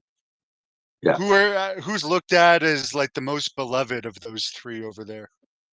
Probably, definitely Fergal and Becky. With the two of them, probably Fergal or Finn Balor. Finn Balor, I'd say. Finn's the real deal. Like, he's like an athlete and so forth. People speak very highly of him. He's very nice to people he was friends with. He stays in contact with them. Yeah, so there's joy around him being where he is. There's joy around Becky Lynch from their camps, like, you know. It's not to say there's no joy here. Those people came from working class background to be multi-millionaires, and Jesus, you can breathe. Like, you'd want that for your own kids and other people out there hoping to live their dreams. They've lived their dreams. But Sheamus is the other way. Now, it's his own fault. I'm sure there's, you know, I might actually do a show myself around Sheamus, because I have all this footage of him and stuff like that. People who would come on and say whatever, but I don't want to bury the guy. But even though he buries me non-stop, I won't say any more about him. But Sheamus, like I said, he was always very much about himself, what he could do. I remember, example, one TV tape where you had Puck in. I think that's pronounced him Puck, isn't it? Puck, the English guy. And I don't know if I know him. He's in AEW now. He was the small character Neville in. Oh yeah, WWE. yeah. I don't remember his. The Bastard or something is Yeah, his nickname, but I can't remember his. He has all these spectacular moves. You know, great shape. He's everything except promos. Mic skills are pretty brutal, but he came in. I was doing these spectacular moves, the splash and this and that, and then. So even though it's the one show, the one TV taping, there was 3 shows together. So on the TV, it looks like it's 2 weeks later, but on the night, it's only like 6 matches later. Shane started doing one of his moves, another guy's moves, and I'm like, you can't do other guys' moves. I said, how am I going to get over? It's like, just don't be stealing things off other people. Like, you know, do your own stuff. Like, he has done tremendous. And to put him over here, it's the only guy I saw that really, really put the work in. Now, I know he had the advantage of being big and looking good, but he got himself that way. It's not as if he woke up in the morning and he had muscles and tall. Like, you know, he put the work in. He deserves to be where he's at, 100%. Just while he was here, I had a promotion to get over, a promotion to build a brand. It wasn't all about Sheamus. I gave out to him a few times. I actually gave him his training for free. We had been friends. We'd worked together in the bar. We had a bad experience in America. Here you go, training is free, won't charge you a penny, a bartering system. You put guys up in your house, turn guys, that way you can pick their brains and get to know them, drive them around. Great relationship, but then when he left, he started saying I took advantage of him, which I don't know how he did. You know what I mean? I got noticed on these TV shows and all that. But fair play to him, you know, top shelf guy, he's done great. And I think he still has one last one left him in the WWE with Drew if they build a proper story, emotional story, like, you know. Of course, Drew just signed for reportedly up to $4 million. Finn's amount hasn't been disclosed yet, but Becky Lynch, her contract's coming up very soon. She could make a massive amount of money because AEW is also interested in her, but she holds the WWE title. Do you think she's going to stay in WWE and just to play the negotiations?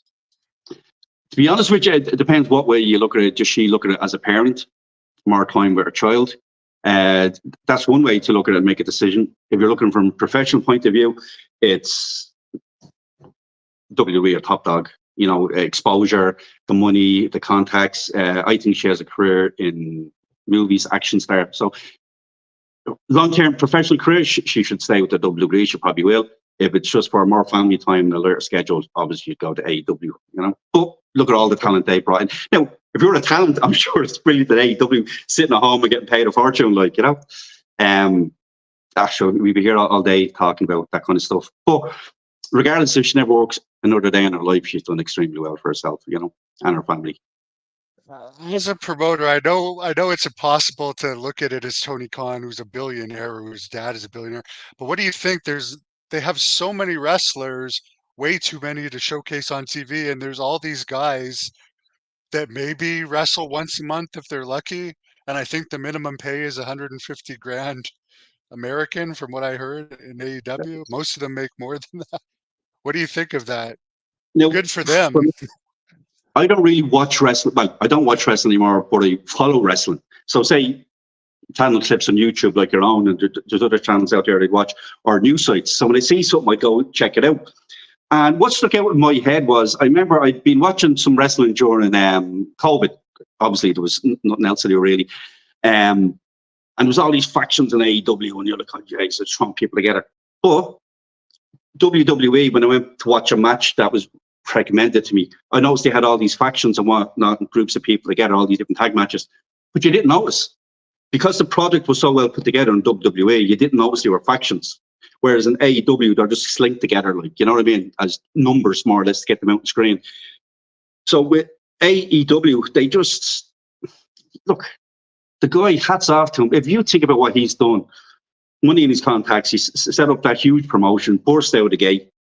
If it goes down, a lot of people will lose jobs, lose livelihoods in front of the screen, behind the screen. You don't want that to happen. But you have so many people there who can help him that he doesn't use. I'm sorry you should hear all people on the ground, like he's a lovely chap, like as a human being. And I've seen people like that in wrestling, nice human beings that think they're going to come in and help wrestlers, but they just take advantage of that, like, So what he needs to do is hand the reins over to somebody else to bring it back up from where it is.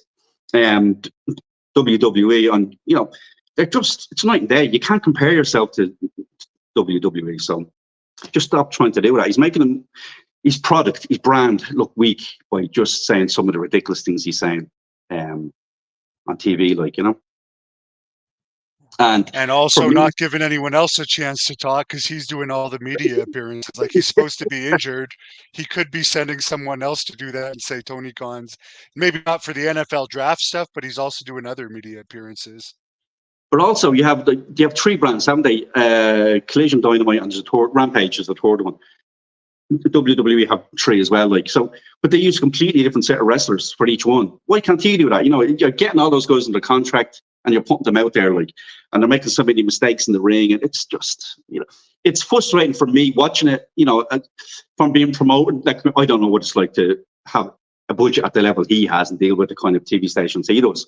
I'm looking at it from an independent point of view, but there's so many other ways you can make that run properly. Any promotion that brings in big chunks of money are successful, regardless if it's a profit or not.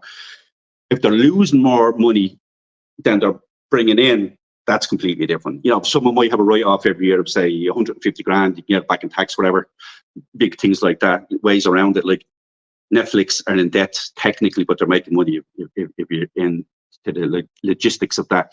AEW can do that, but they're not. You're just washing money, throwing it all over the place, like, yeah, it's just frustrating to watch. I think the best thing for me when I watch wrestling, when I watch some AEW stuff, it's always through Cornette. Say he'd have a video talking to someone, I'd listen to his video, and then I'd watch the match based on that. Like, it's kind of humor. So that's the excitement for that, as opposed to what the content is like. It's wrestling change. No tough guys in the match. It's not wrestling. It's not fucking fighting. It's not like All Japan back in the 90s. Like, you know what I mean? It's soft now these days. It looks like they're cooperating a lot of the times and just performing stunts rather than actually letting you suspend your, like the Tony Khan getting injured thing. It didn't look intense. It looked like they were protecting him, and the Meltzer driver, whatever they call it. Like, that's nothing you would ever use in a real fight. Do you know what? It doesn't even look real. I thought it was hilarious when I watched it. He was punching the stomach and he went back in a Y shape, like he was shot, taken up by a sniper. And then you see him like a few seconds out, grabs. Now, in fairness, he's not used to doing that and whatnot, but you think they would have practiced it and practiced it and practiced it and practiced it, and then it's perfect on TV, like, how they didn't do that is just stupid. It really is. You Um, think AEW doesn't come to Ireland just because they want to get as many people to travel to that Wembley show as possible, and that's the reason they don't do any smaller shows throughout Europe?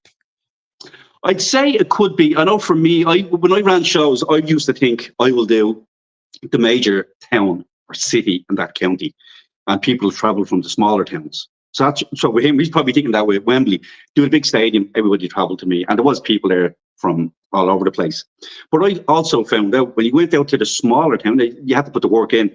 The smaller towns in the same counties or provinces did very well. Sometimes you'd make better off weekend spots than you would in the major town. Like, so he has the numbers, he has the money, he has the marketing team. Why he can't be doing, like, say, one show in Europe, bunch of house shows, while he's still doing his regular TV shows in the States? It's just stupid. Or wherever they have TV. I don't know, the big say in, I don't know, where else? Australia. Maybe have a tour down Australia. You can put guys out on the road and bring that money in, like, but they're just not doing that, like.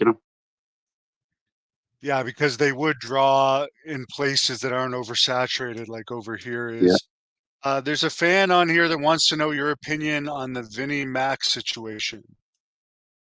Right, it's crazy stuff, but it's wrestling. I'm sure he's not the only billionaire to have skeletons in his closet, like. But I work a lot. I work actually in a trade union, and we help people. We listen to various sides of different stories before we can help people, members on the ground, workers. So I would be at the angle of wait till all the information comes in before anyone makes any decisions or name calling and such, like. That's not to say nothing happens, but the way I read it is just from my experience of looking at corporate correspondences and employments and employers and trade unions. There's two sides to this story. Both of them, I think, have taken advantage of each other. Obviously, at the end of the day, it can be one victor, not a victor financially, but a victor of, um, getting the hand slapped. And I think people need to get their hand slapped and suffer the consequences. But yeah, I wouldn't like to cast any name calling on people for something that hasn't been proven yet in a court of law, like. But it's not surprising something like that has happened in wrestling. I'm sure you've seen crazy stuff happen on the independent scene that we're going out there. You know what I mean? There'll be plenty of people spoken about for years to come, like. Yeah, but nobody cares about it unless they're a multimillionaire like Vince McMahon. And it's actually not too bad in Canada from what I've seen at my level. But it does seem, as you said, there could have in that situation. It does seem like both sides have taken advantage of each other in different ways. Reading the defense documents that came out last week. As far as Billy Jack Haynes, I know you sent something to him. He's in prison right now, waiting trial. I don't think he's going to get bail due to the way that bail works in Oregon for people accused with murders. But that's nice of you to try and send him something. And what are your thoughts on the whole Billy Jack Haynes situation? If I could just say, regards to send the stuff to Billy Jack Haynes, what I didn't realize at the time, just in case anyone out there wants to send them anything, if you send money or a book or anything like that, it's not accepted. So if you're going to send that, and like me, I made a mistake of sending all that stuff together. It came through John. Is that the chap? Jonathan, I think, had said if you're sending him a book, say it has to be sent through Amazon. So order it on Amazon and send it to him. Trying to give him a deposit, so some money to buy snacks. The whole system you have to go through. That website is blocked in Ireland, like. So yeah, it's trying to send them some stuff is pretty hard, but an actual letter is grand, but you won't take any money or books if you send anything. You send yourself personally. Anyway, with Billy Jack Haynes, again, it's unless you know the personalities and the people, like. Was it a mercy killing? I mean, if he has his own issues, his own mental health, I've seen people with dementia. I've worked around people with dementia, and I can only imagine the hardships people go through. People who have it, but I mean, can you justify killing anybody? I mean, I know they're trying to bring these pods in that you have in, I think, Sweden. They're more or less suicide pods. People come in, and if you get ticked off by a medical profession that you're justified to kill yourself early if you have some disease that's eating you alive or whatever, even that's controversial, let alone ending somebody's life if they ask you. So it's a tough one. But I think two people were in pain there, like, you know. Unfortunately, one of those people since passed away, but like I think it's again a double shot of pain. There's never any just one side to a story, like, you know. But I remember him as a kid growing up. I thought he was a great character, just how he looked and the whole lot. And then he was gone. He was gone. Like, I just thought he was growing up as a kid, how he looked and the hat and the cowboy look. But he wasn't like your typical cowboy. Obviously, as time goes on, you find he was from Oregon and whatnot. But he looked different. He had something to him, like, you know. For sure. And anyone that wants the prisoner information, click on this link and you can send them stuff or find out more. As far as the alleged the assisted suicide defense, one thing that he screwed up on, which I don't know if it would have helped, but the lawyer mentioned he should have got her to like write a note saying she was okay with it. But we all know the way Billy Jack Haynes thinks, and that may not have come to his mind, but sad situation. But again, that could be argued. The family could say maybe he forced her at gunpoint to write that as well. Like, so it's, Yeah. you know, it's a very tough situation, like, you know. The sad thing is I'm friends now with his he has a good cellmate. That's one good thing, because Excellent. I've been falsely imprisoned, and cellmates make big difference. But apparently, like, he still seems to be he's not really understanding like the severity of his situation. Like, he may actually be in there for the rest of his life. So I feel for him. Someone wants to know, do you think Conor is actually going to fight Chandler at UFC this July? I think it is. I think so. Look, at this stage, you wouldn't know with Conor McGregor. Comes in and pulls out stuff. Seeing him now, I don't think so, because over here in Ireland, like, I've been to his pub/restaurant, the Black Forge. I was actually barred out there years ago. I got so drunk I actually puked on the table. That's going back to, I think that was the mid-90s.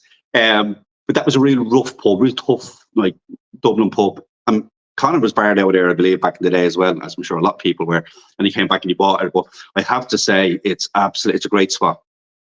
Food, drink, everything. The service in it is top class. It's very much like American type service where customers are always right.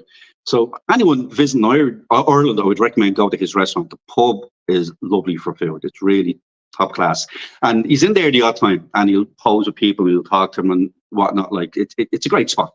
Only bad thing is not much parking. If you're going with the bus or get a taxi. But I'm going off topic here. He's always parking. Always fucking out parking. So I don't know if he'll go ahead and have that fight. I don't think he'd be in a fit state to have that fight. If you notice any of his fights, he gasses up pretty quick as the fight goes on. So I don't think that's going to change. So I'm sure he has these top shelf people, trainers telling him that. Like, so I won't be surprised if it didn't go ahead. If we can come in there, actually, it's in my head now. Coach Kavanagh. So John Kavanagh, who's his coach, who trained him in and the whole lot, started up Strike Blast Gym. I actually used him in Irish Whip back in the day when we started out, around 2004 when I started the promotion in late 2001, early 2002. Started a school in 2004. And I brought him in to do actual grappling training, like shoot style wrestling with the lads. Nobody wanted to do it. You're all afraid. So just goes to show you the type of characters in wrestling. We'd worked out a price we're going to charge the lads. Lads only wanted like celebrity name wrestlers to come in so they could be around them. But I always remember he actually helped me get better insurance, actually. The Combat Sports Academy, I think it was at the time, but they're still going. Somebody ratted me out to them and said that wrestling was very dangerous and people get hurt in it. So they cancelled my policy after a year and a half, which I think is gas. They're covering combat sports, cover boxing and MMA and jiu-jitsu, but yet you don't cover pro wrestling because people get hurt. But yeah, he was a good guy. So he was involved in Irish back in the early days, but I ended up not going anywhere because people are just afraid to train with him, like, you know, which unfortunate. Have you seen the new Roadhouse starring Conor yet? Yeah.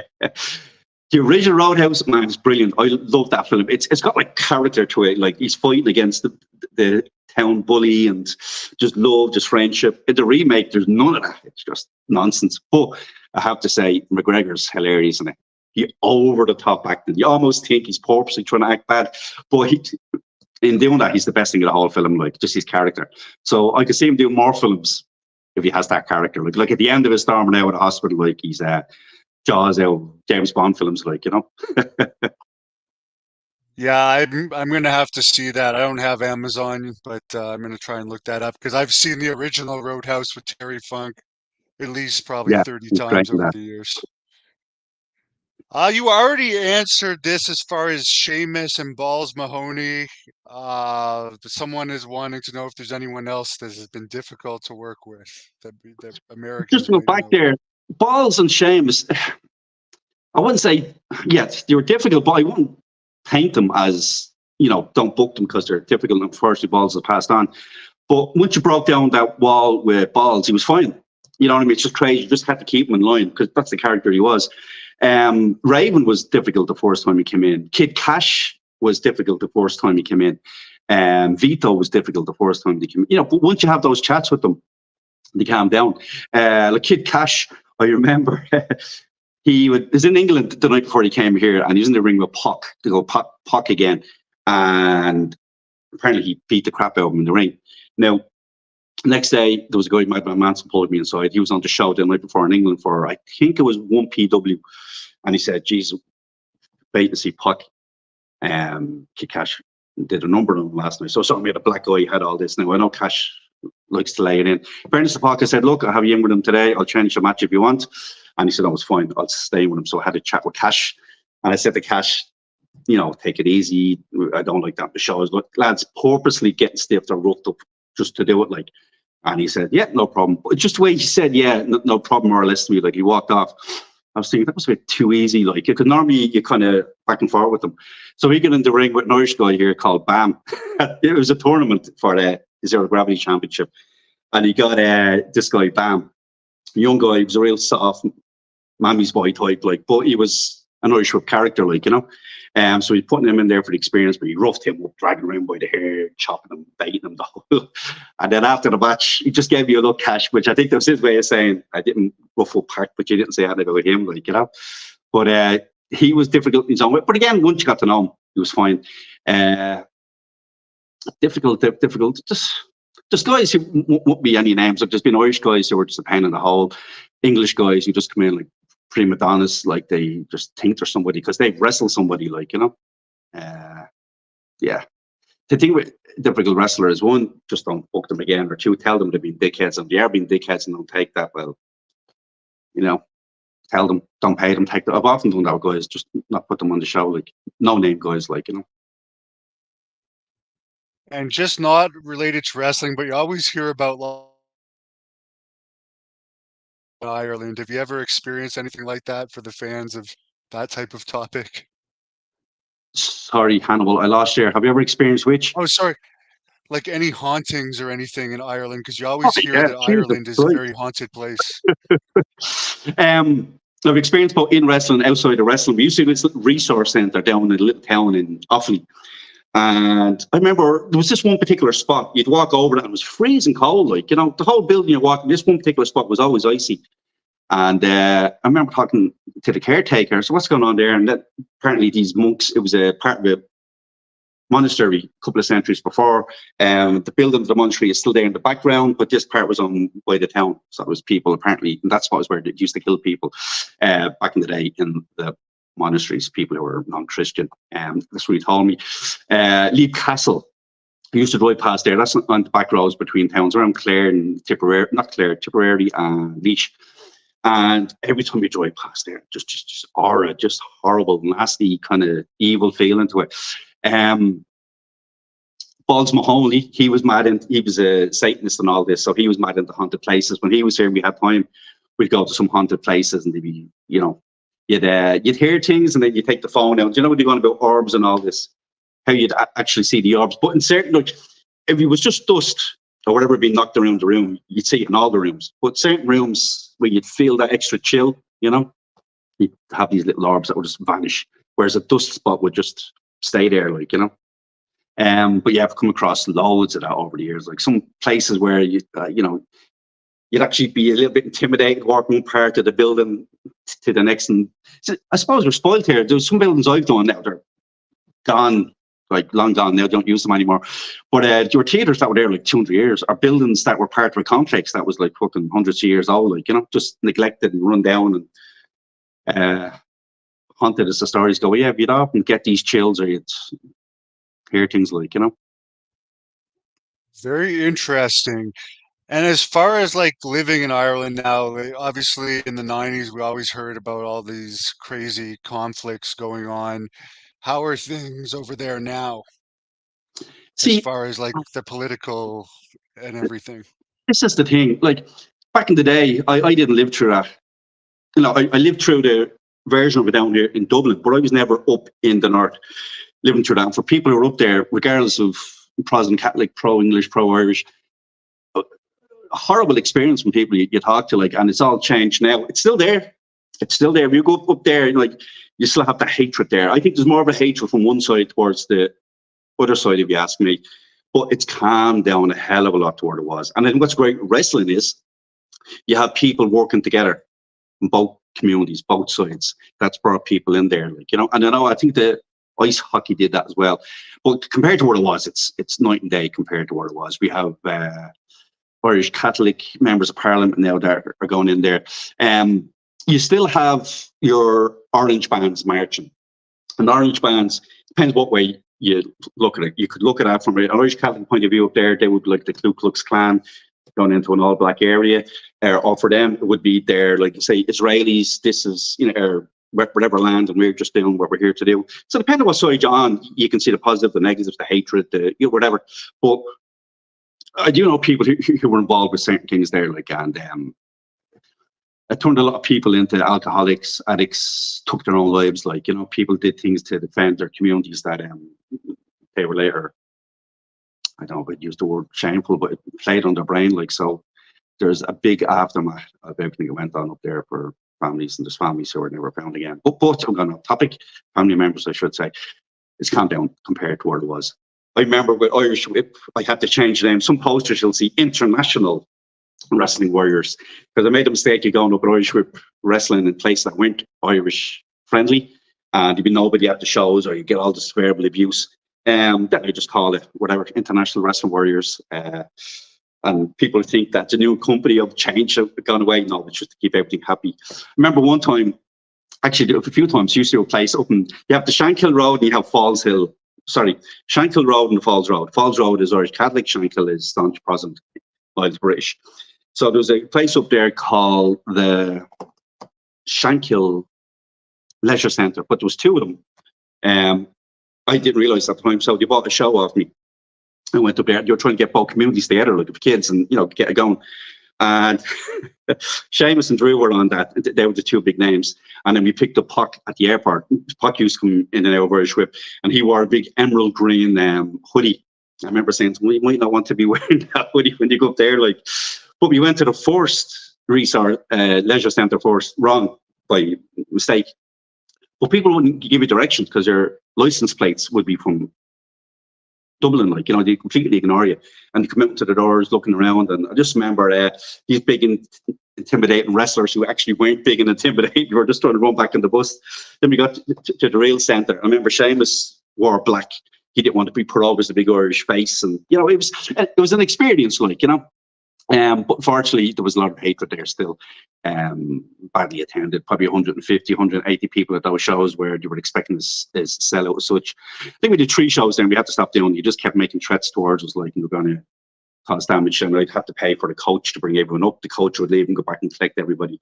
But yeah, it's changed now. And back in the day, you had your Irish wrestlers. You had like your Finlays, various Irish guys who were Northern Irish, predominantly Protestant. So there was a big wrestling scene up there.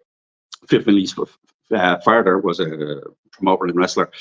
So it wasn't really, it was Northern Ireland wrestling, but it was kind of more British wrestling as such. Like, you never really had that down in Ireland. Ireland was predominant promoter down there, the 60s to the 80s.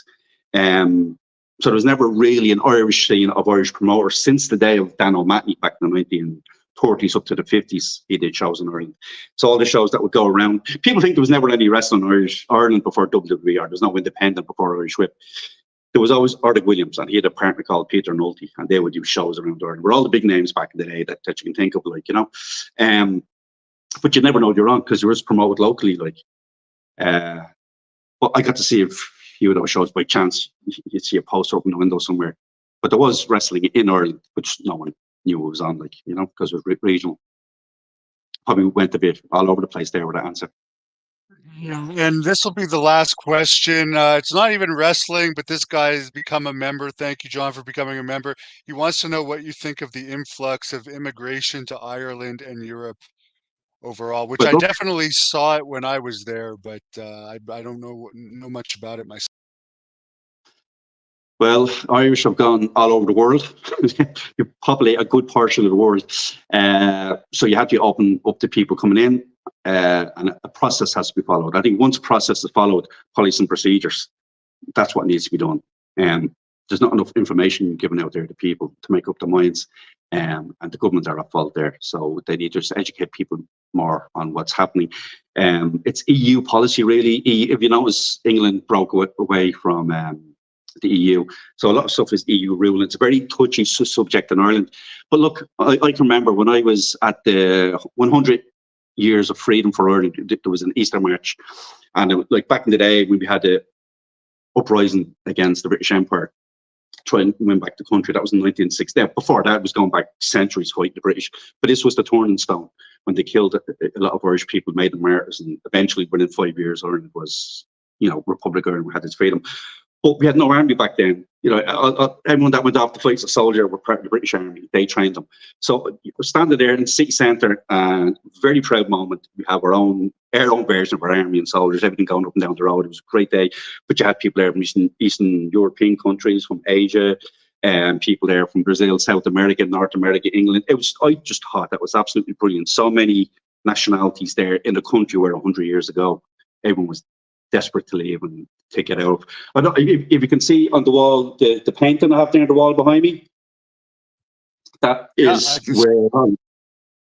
So, yeah, that's a painting of, that is the River Liffey. That's down at Liberty Hall on your way down to the Tree Arena where they do their wrestling shows. But that's where the famine ships left for, the ones that went to America, Canada, England.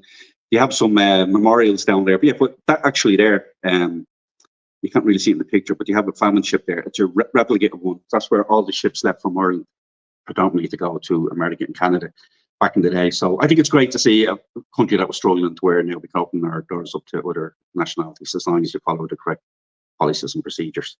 If I can just go back, I saw a question there. Somebody said I was upping a murderer. I saw it at one stage. What's that about?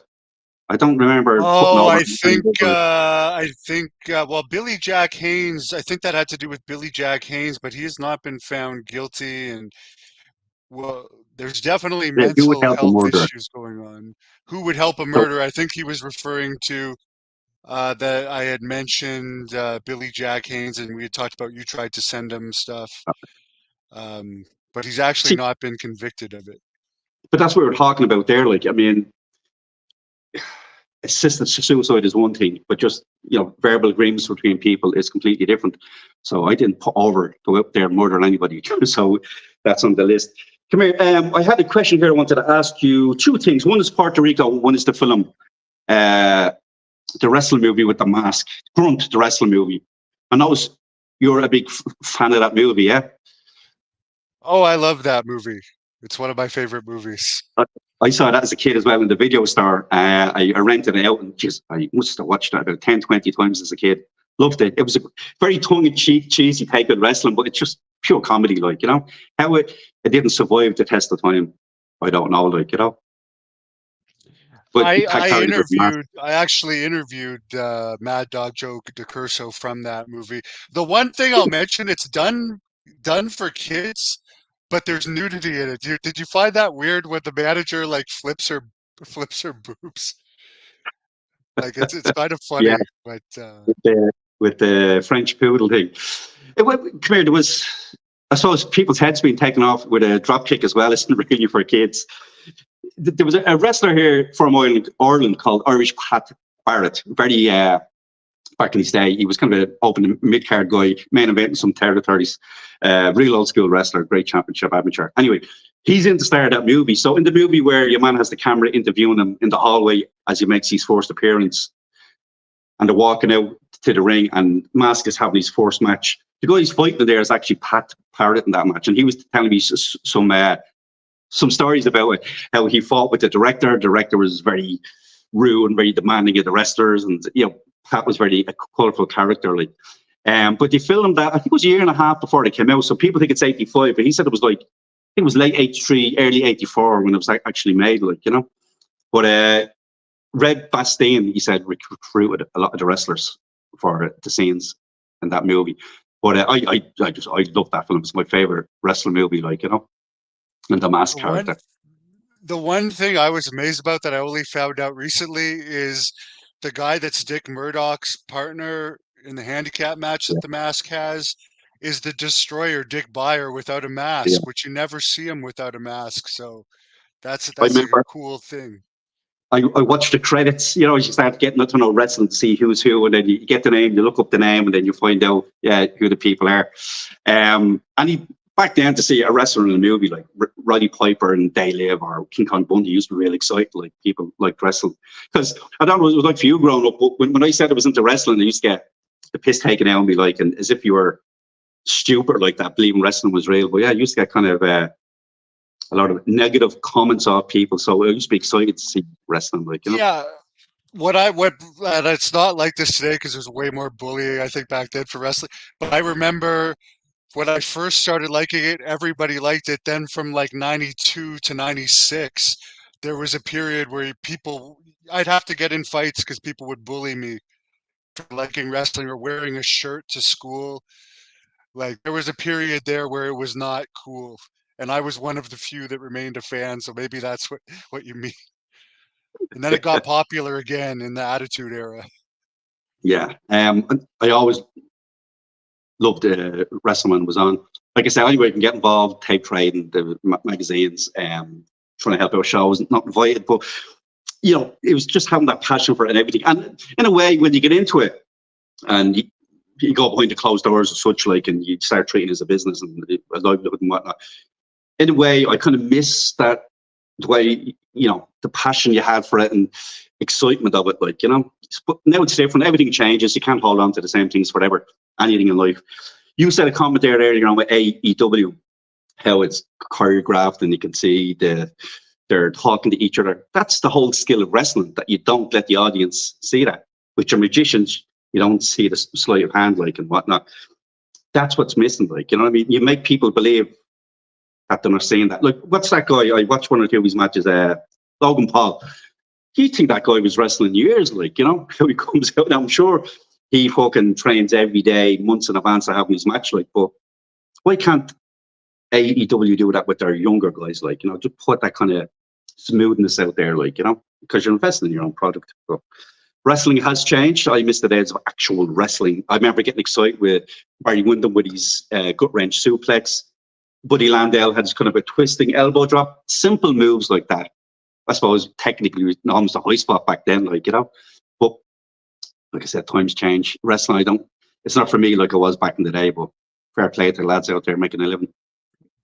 And there's too many super kicks and stuff, because at first when Chris Adams and Shawn Michaels were doing it, nobody knew the leg slapping trick, but now everybody does. So it's like, how can we get excited about a move like that anymore when it's so overdone and everybody knows the trick?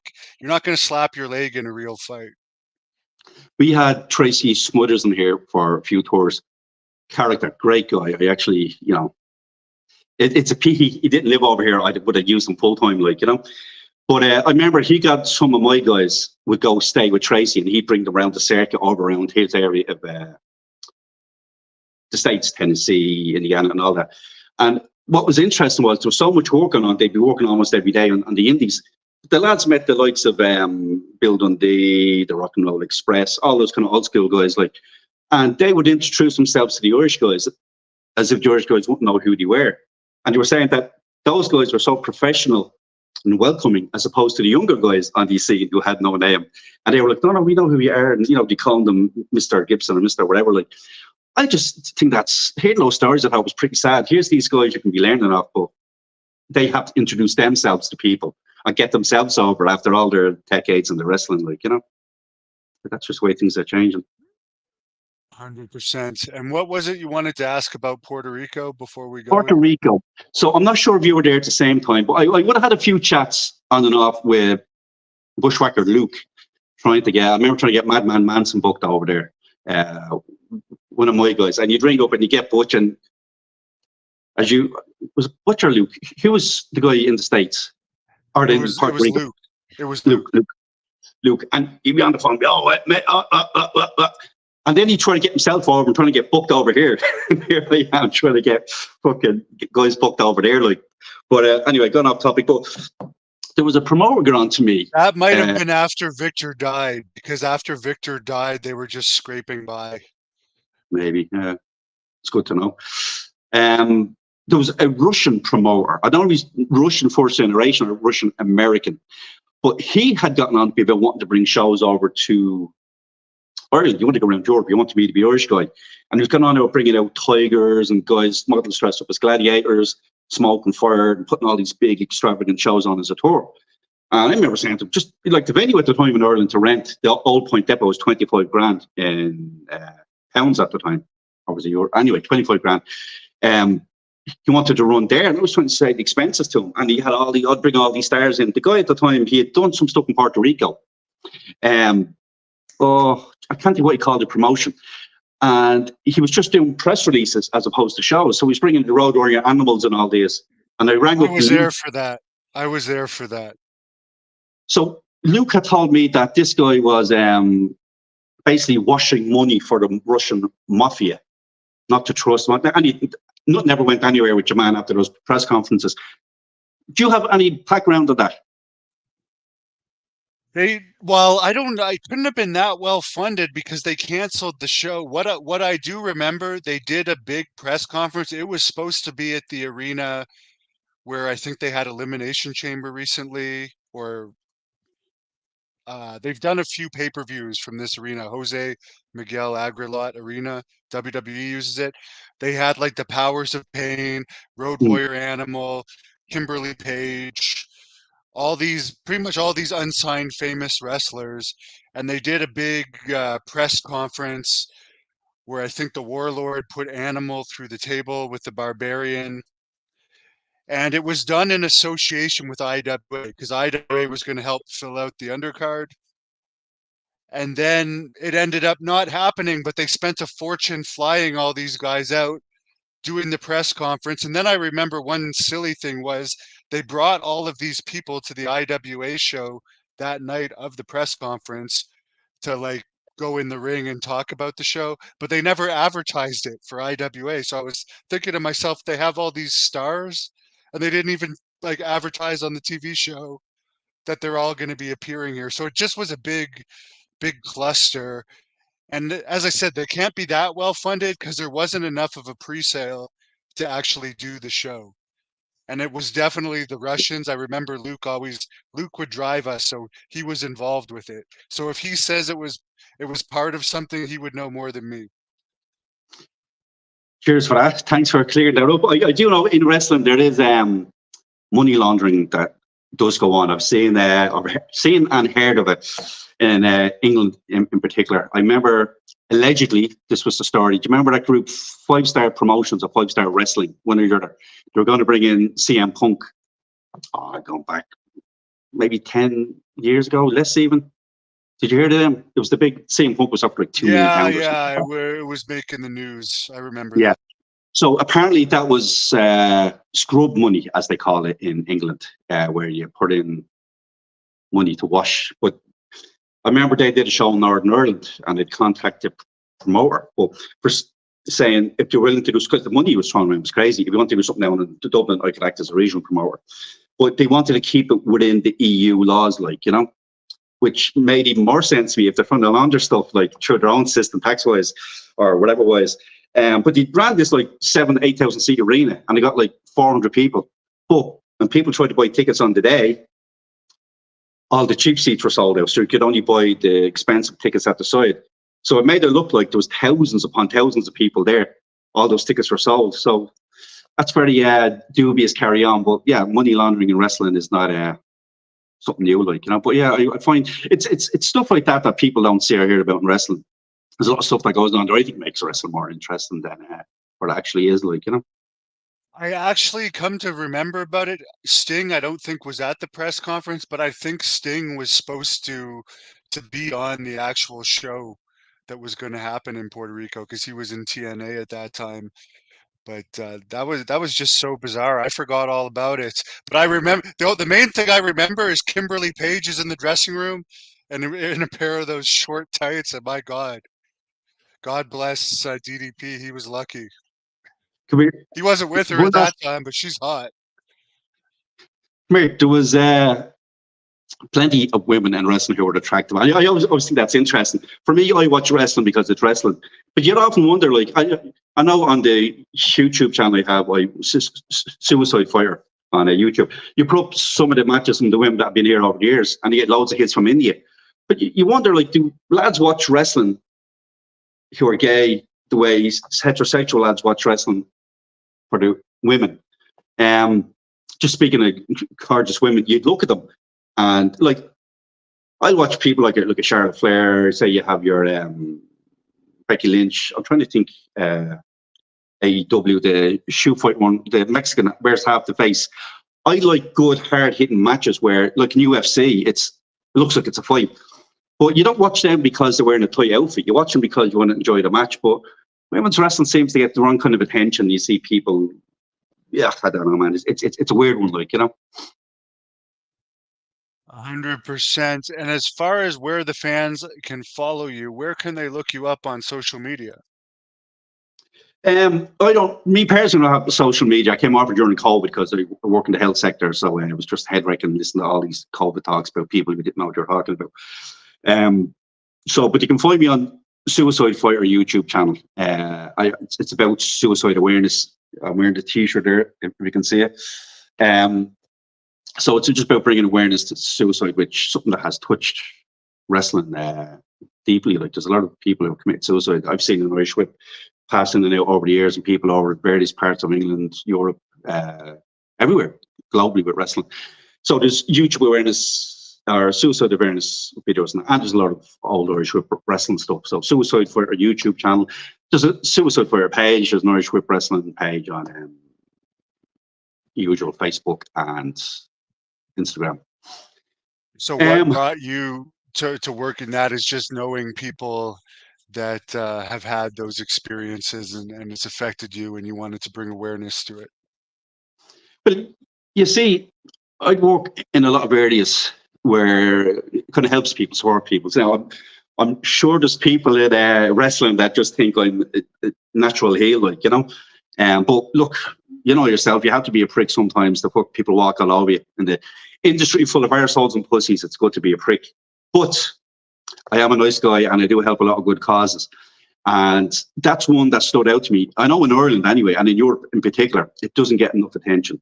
You know, just groups out there that kind of proffer off suicide awareness, like, you know, or prevention.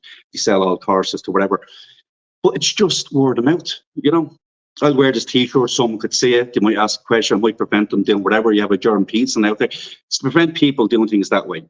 It's not only like addiction, even having people talking about addiction. Some people might have special needs, an intellectually disabled person in the family, not know how to support the parents of themselves, or what's out, the resources that are out there to help them. Just many ways we can help our own immediate societies, like people who are in need. It's people out there who family member might have cancer, they can't get support for that, whether it's financial, whether you need someone to look after the child. Just so much out there that we can help people with sick children. Done a lot of charity work over the years with Laura Lynn. That's a group in Ireland to look after terminally ill children. We've made a wish come true out there. We got a tour of the place, and it's very, very sad. And it makes you realise that, you know, what some people think a problem is, there's actually families and young people out there that have much, much bigger problems, you know. So that's what brought me all that, trying to use the somewhat of a platform where Irish was to bring a word out to that, like, you know, all it takes just be nice to some your neighbour or whatever. Somebody was asking there earlier on about the immigrants in Ireland. Give an immigrant a smile, like, you know. Just try not to bring in the negativity, like, you know. I won't go into the whole how my version of how the brain works, what I've read up and educated myself on, but, like, you know, the body does react to positive emotions and positive talks. Naturally, it'll go to the negative side, but stay away from it. One other question I wanted to ask you, and we'll get over here, and it was one thing I'll just tell the people out there about people that might think their friends are going to do it. You should try and support them more, because they could very well do it. It can happen, and you're not going to know about it. Then you're going to feel bad about it. So if you have a friend that looks like they might do it or talks about it, but you don't necessarily believe them, there's a good chance they might actually do it, and then it's going to bother you for the rest of your life. So you should take it a little bit more seriously if you get the hints. That's just something I've noticed over the years. Yeah, there can be a lot of cruelty around people who have hurt themselves or self-injure, and that, you know, you're not in that person's mind. It's a little bit, even an old person, you could take 10 minutes at the bleeding till trying to pay whatever. That's their probably only social outing for that day. Like, so a learner driver, they're learning how to drive. Just show that bit of compassion to people, like, you know. People who are suffering, you know, you can say one bad thing to them and that'll ruin the whole day. And like you said there, set off a chain of thoughts on the head. I've stayed in contact with a few friends in Canada, wrestlers. We had a guy called Vid Vane. He was ex-Navy, an ex-prison guard, monster of a man, like, you know. I had him on talking on my podcast, Irish Whip Wrestling Chronicles. It was just to talk about Irish Whip Wrestling stuff. But, you know, I think about 5 or 6 of them. I only do 4 or 5 more, and that's it. It's just about Irish Whip history. But he speaks in that about mental health and how his trauma from his PTSD days, like, you know, and you wouldn't think it to look at him. But I mean, he's a great help to people in his region. He goes out there and helps veterans from the army. A lot of people out there, we were surprised that he was suffering at one stage, and he's gone out there and helped other people. His real name's Trevor Davis. And a pal of his, Rage, who went by Clint. He's over in Vancouver now, Clint. Trev Vid is back in Newfoundland. But Clint is like 50, I think he's 54, 55. And he just decided one day, fuck this, you know, having a few beers or whatever. I'm going to go and do a mid-50s bodybuilding competition. And he went into 3 divisions. He won 1, and I think he placed 2nd in the other 2. But that was just determination, like, at that stage of life, still young, mid-50s. So anyone out there, regardless of your age or circumstances, you can always, you inside, change, like, you know. You can start inside you first without commenting on anybody else.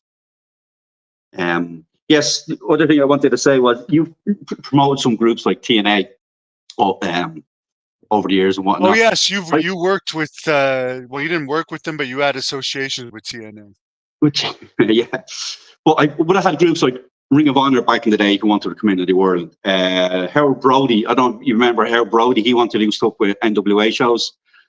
Yeah, he was on he was with Jim Cornette's TV NWA group, if anyone doesn't remember. And he was doing stuff with Dusty Rhodes and that, and he wanted to bring the NWA brand on the tour to Europe. There was Jeremy Borash. He wanted to bring in Hardcore Homecoming to Ireland. There was the Italians, NWA. But I was open to working with all of them once the price was right. But they want a huge chunk of money. You pay all the airfare. If it goes over a certain percentage, then they get paid back, whatever. But as a promoter, I don't think of putting a show on. Just sit down and go over the figures. What you stand to lose, what you stand to make. Don't just go out. I've just seen so many people, they bring in a big name or they'll work with some big company and they'll lose a fortune. And those promoters or those big name stars couldn't give a bollocks about you at the end of the day. Like, I mean, I know Roddy Piper, we was doing a TV show over here, was mad to bring him in, but I didn't because of the finances. I knew realistically what a show would draw, and to bring him in, you'd know you're going to have a loss, even if you sold the building out. But I didn't bring him in, but I don't regret that. Like, it's just, and I beyond wrestling, I've seen about some comedy musician acts looking at bringing in, they'll want like 85% of the gig after you cover the basic costs. Like, stop, like, you know. But anyone looking to get in promoting, budget, learn how to budget and learn what you can afford to lose.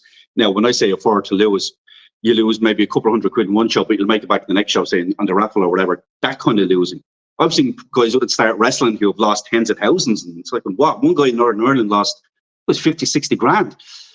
Try to compete with myself. Like I was running 10-day tours with 14 shows, nationally all over the country, 60 shows a year. But I worked my way up to that, like from losing out on the very first shows I ran to show a weekend to 2 shows to 4 to 5 tours to 14-day tours. Like, you know, I know back in the day it was the same with Eric Williams. He had shows that would have lost money, but made up more than on the other shows. It's budget where you're promoting your shows. And I remember Ring of Honor, their selling point at the time was, but you'll have the after party in Dublin. We'll make it the last show of the tour. And I was like, give a fuck about after party. I want to make money, like, you know. But obviously that works for some people, having the after party, and yeah, it's not. It's like stop, like, you know. You could just bring these guys in yourself. TNA didn't work for them. I know we worked with them, trying to get guys tryouts. You're kind of, you know, I won't say who in the office. And then one year they rang and you were like, hi, we're looking to get some illegal substances. Can you help us out? And I was just like, fucking cheek of this guy. And I said, no, but I'll point you in the right direction where you could possibly, from what I'm told, go and get it. I was like, no, you have to go and get it. And I said, that's not going to happen. And Morris blew me off, and I was like, cheeky fucker. So next year we went and we got the tryouts. Same guy was there, introduced myself as I did whoever else we came across. And Morris kayfabe me. Like I said, hello, but kayfabe me. And I was just thinking, you know, if I had done that for him the year before, one, I'd let myself down. But two, if I hadn't got caught with that amount of substance, you'd be bleeding arrested, like, you know. Not that I would have done that or would know how to do that. I'm just saying, like, you know, but don't put yourself in any kind of position that people out there in the real world or the wrestling world trying to get involved with wrestlers at a financial loss or any kind of a loss. Like, you know, think of yourself at the end of the day, think of your educations. Promoters and wrestlers alike will all try and take advantage of you for their own benefit. Now, I'm guilty of doing things like that myself back in the day. Someone said you were sick, you hurt the knee, I'll tell them just stand in the corner, don't tag in, but make it look like you're there. I'm guilty of doing things myself, like, you know, but not at the level of where some serious crap goes on with other people. You've said yourself, some of the promoters you've worked, I can only imagine some of the stuff that went on, like, you know. But yeah, working with outside groups, big names like that, like, it's all about making a profit at the end of the day. That's what wrestling should be. It shouldn't be about putting a show on just to hang out with wrestlers, like, you know. One regret I do have is that I never took pictures. I want to get into pictures with guys because I didn't want them to think it was America where you could try and work me in the hassle and try to get more money out of you. And you said, boys, the lads, don't do that either. They'll have you buying the food and drink for them all night. But that's one regret I had, that I never actually took more pictures with international guys. Like Balls Mahoney is gone now, like, you know, Tracy Smothers, like, you know. Yeah, and before camera phones, like, I don't think I took one picture when I was in Puerto Rico, for instance. I don't think I took one picture. You didn't think about it as much. Yeah, and that's an experience. I listened to your story of that, and, you know, the thing about those stories that you're putting together, like, it's, even if you look from a wrestling point of view, just, it's storytelling. It's continuous, regardless of the content. It's something happens next. You go to the next chapter, you listen to the next one. That's what wrestling should be. That's what a good wrestling book should be, like, you know, make you want to read it. You know, you can't put it down with a continuous story. So I hope that book works out well for you. Yes, I've been talking to a few authors about it already, and hopefully it ends with this is going to be like a halfway in my career, because I'm 41. I can still do stuff for the next 30 years, not necessarily just in wrestling, but in doing interviews and making other types of videos. But thank you very much for your time. Appreciate it. Nice. I think we've talked on the phone back when I was going to work for you and on the internet, but it's nice to actually talk to you, and I'll let you close this off with whatever you want to say to the fans. Thanks very much, Devin. I appreciate it. All the fans out there, keep supporting wrestling, and look after each other. Be kind to each other.